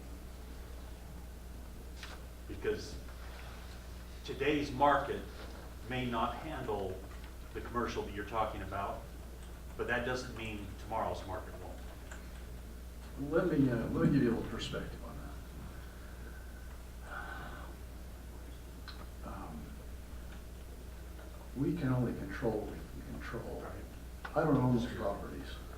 How can I guarantee you something that I don't control? But on a more positive note, and I've told this to Jill, we hope we're successful with this. And why?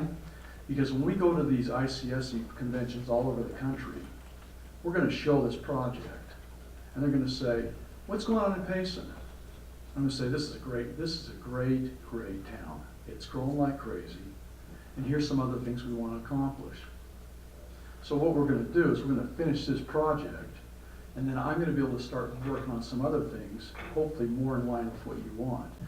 But the big caveat to all of that is obvious, I can't force the guys across the street to work with me. No, I understand. So the only thing I can control is what I have. And what I have right now is a great relationship with the Holdaways. And to try to do the best project we can do today that's financeable, that will work, that'll provide jobs, and that'll provide a great place to live. So that's not bad to start. Now, if we're successful, to your point, I hope we get to do more down here. I really do. I hope I can work out something with those guys across the street, and I can build you a nice shopping center over there. Well, and you gotta remember, the Nebo Loop is gonna be years down the road. I mean, it's not anywhere close to being You know, built. that's funny.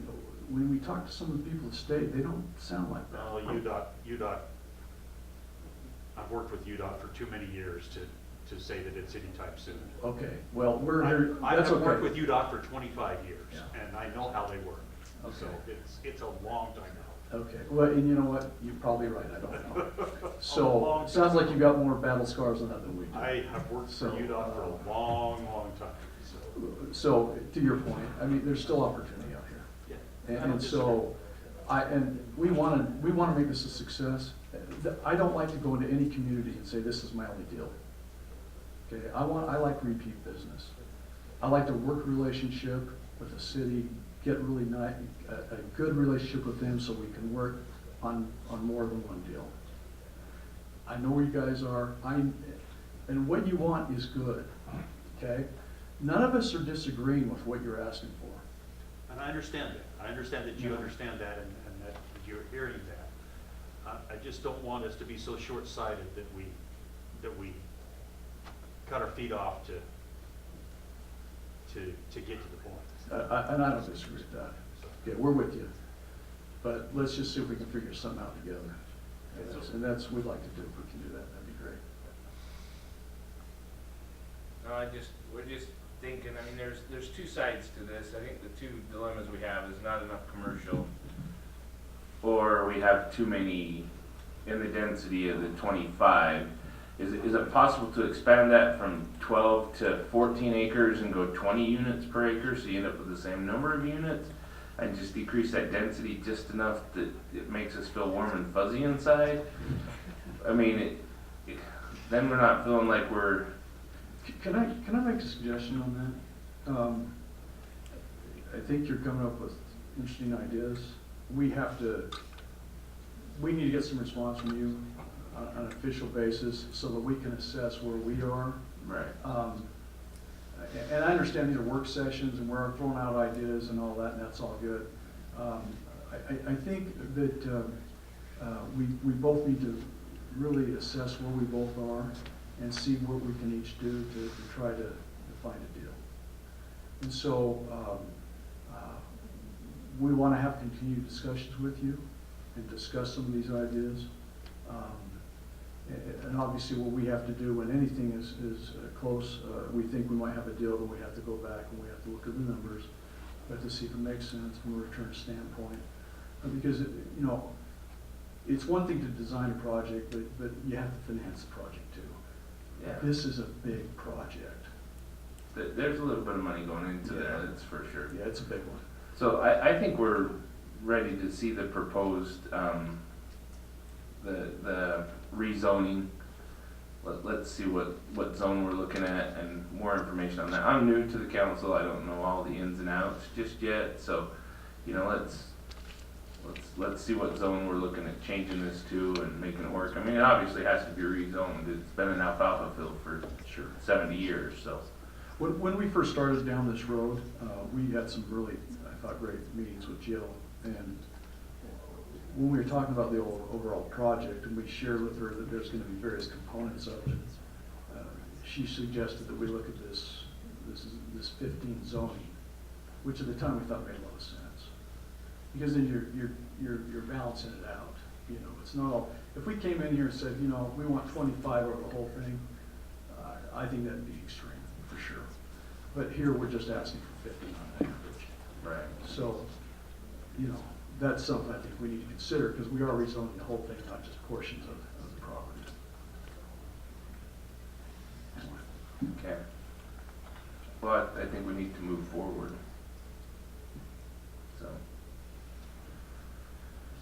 All right. Well, thank you so much. Appreciate it. Dave, Thank you. If we were gonna do something, would we be looking at the 11th? That's the next planning commission meeting. I don't know what's on the agenda. They have an application in, but we don't have all of the, we've been waiting to get the land use addressed because as part of the annexation process, they have to submit a specific plan. We haven't received a specific plan, we've received a response to all of our, to some of our questions, but we haven't received the document that addresses the land use in detail and more of the infrastructure in detail. So all of that still has to be done before it can go to the city council. And part of that is we've been trying to work out the land use issues. You can't finalize infrastructure and roads and those things until you've identified the land use. Land use is the very first thing. So that's why a lot of these discussions are being held, is because you have to resolve that before you can move to the next step. I know that, they have submitted some information waiting for, feedback, but until we have some direction on the land use. So it comes back to what Dave's asking is, what is the direction?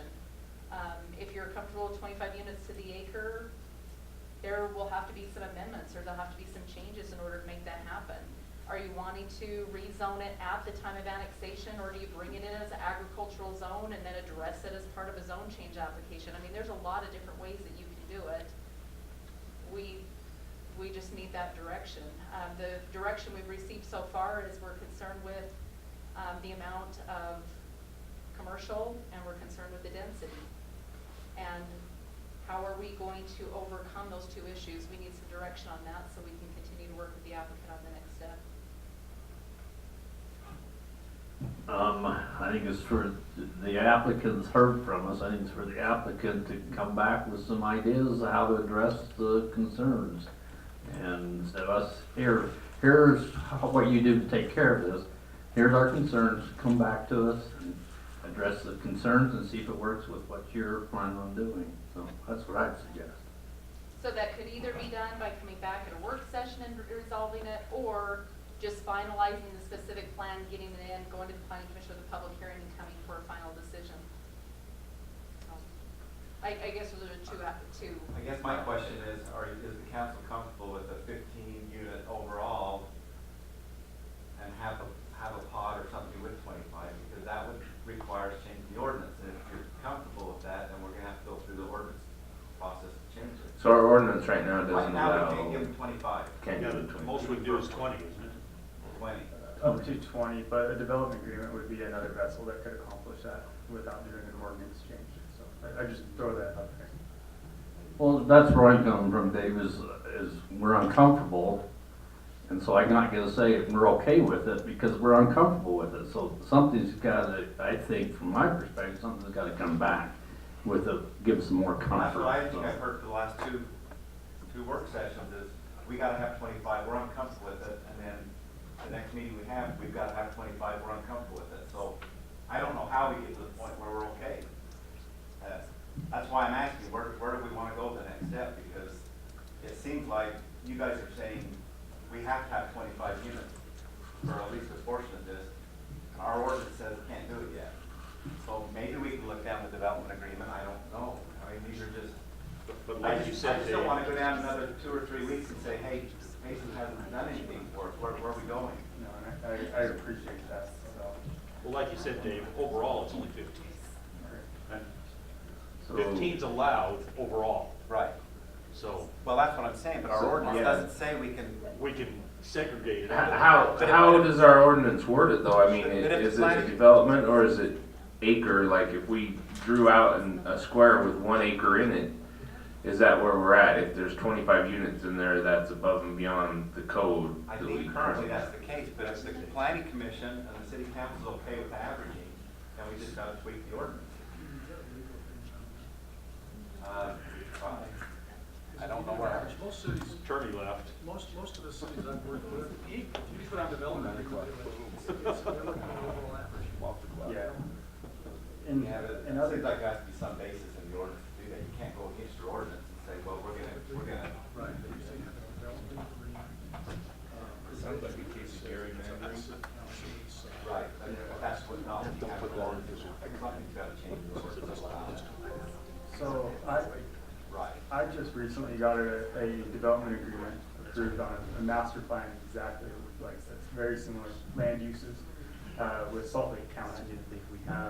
And there, the zoning, the land use designations that we came to terms with the council that we felt were appropriate, they weren't allowed within that. But we were able to craft the development agreement to allow it. And I would be more than happy to provide you guys with that so that your council Look could at it, review. we can contact South Salt Lake County, but I'm Yep. assuming there's something in their ordinance that gives the council flexibility to do that. There was not in this case, because a development agreement is, if it's approved as a legislative action, it becomes ordinance itself. And so effectively what you're doing is creating an ordinance specific to that area. And so it's not changing all city ordinance, it's saying, here's an ordinance specific to this, and the vessel that we get there in is a development agreement. So, I'm not an attorney, so don't think that I'm the expert, but I've done this a few times, and I'd be more than happy to just hand over some information so that you could, review it in terms of, yeah, no, more than happy. I just don't wanna come back where we keep getting, we're uncomfortable, Yeah. we need to have it, and we gotta get to a place where we can. You wanna do what's right in accordance with what Of course. Sure. of course. Yep. So, I guess to bring the conversation full circle, is it another work session or is it a public hearing with the planning commission? Because ultimately, we'll be in this room again, it's just what setting is it within? And I think that's the question. Overlying question. Well, I think to go to the planning commission, we gotta get that information. You would have to have all the information of the ordinance prepared before you have a public hearing. If we wanna go down the road, look at the development agreement, I mean, we had this before when we talked about the, Tea Mountain. I mean, we had the attorney for the developer, and we had the attorney, Joey Burnett, who argued thousands of cases at the Supreme Court on land use, and we worked on a development agreement, but I think there was a basis. So yeah, we can contact him, we can look at your development agreement and say, what can we do here under our ordinances? We're happy to look at it. I think I speak for the council too. I think we want to see this project move forward. We just need to come together. It seems like the last two things we haven't really come together. We said we've got to have this much, and they said we're concerned about it, and we've talked about it, but we've never come. When I got a call in Philadelphia, it's, we've got to make a decision now. We got to go to a public hearing, and we can't get on an agenda. So I called, so let's get on the agenda, invite them to it. Now we're at the same place, and if you guys got to move forward, then I'd say get the information under our ordinance and give it in front of the planning commission so we can have a public hearing. Perfect. Maybe we'll do that. If you want to go down the development agreement, I think we're happy to look at it. We just have to make sure it works under our ordinance. Of course, as it should. I think that's where it needs to go, is to the planning commission, be prepared to show it to them. Okay. I think there's a spirit we all want to cooperate and see if we can come to a good project. I feel that as Well, It's an important intersection for us. the essence of negotiations kind of give and take, and so, as you alluded earlier, or one of you did, we're not going to be 100% satisfied, nor are you. That's where we got to come to the middle and make it as financially feasible as it can be for you. And we hear the comments. We'll explore the development agreement a little further. Another big component of this is just the public hearing side of things, right? You represent citizens here, and so we need to gather, and we need to start that process, and that might alter what could be determined here. And so we'll take that into consideration, all of the comments into consideration. We'll work with them. We'll provide that. Well, is there anything else? That's it. Thank you for your time. Thank you. We do have a closed session. Yes. Go to F, motion to adjourn to a closed session. So moved. Second. A roll call, starting with Councilman Christensen. Aye. Okay, motion carries. Go into closed session.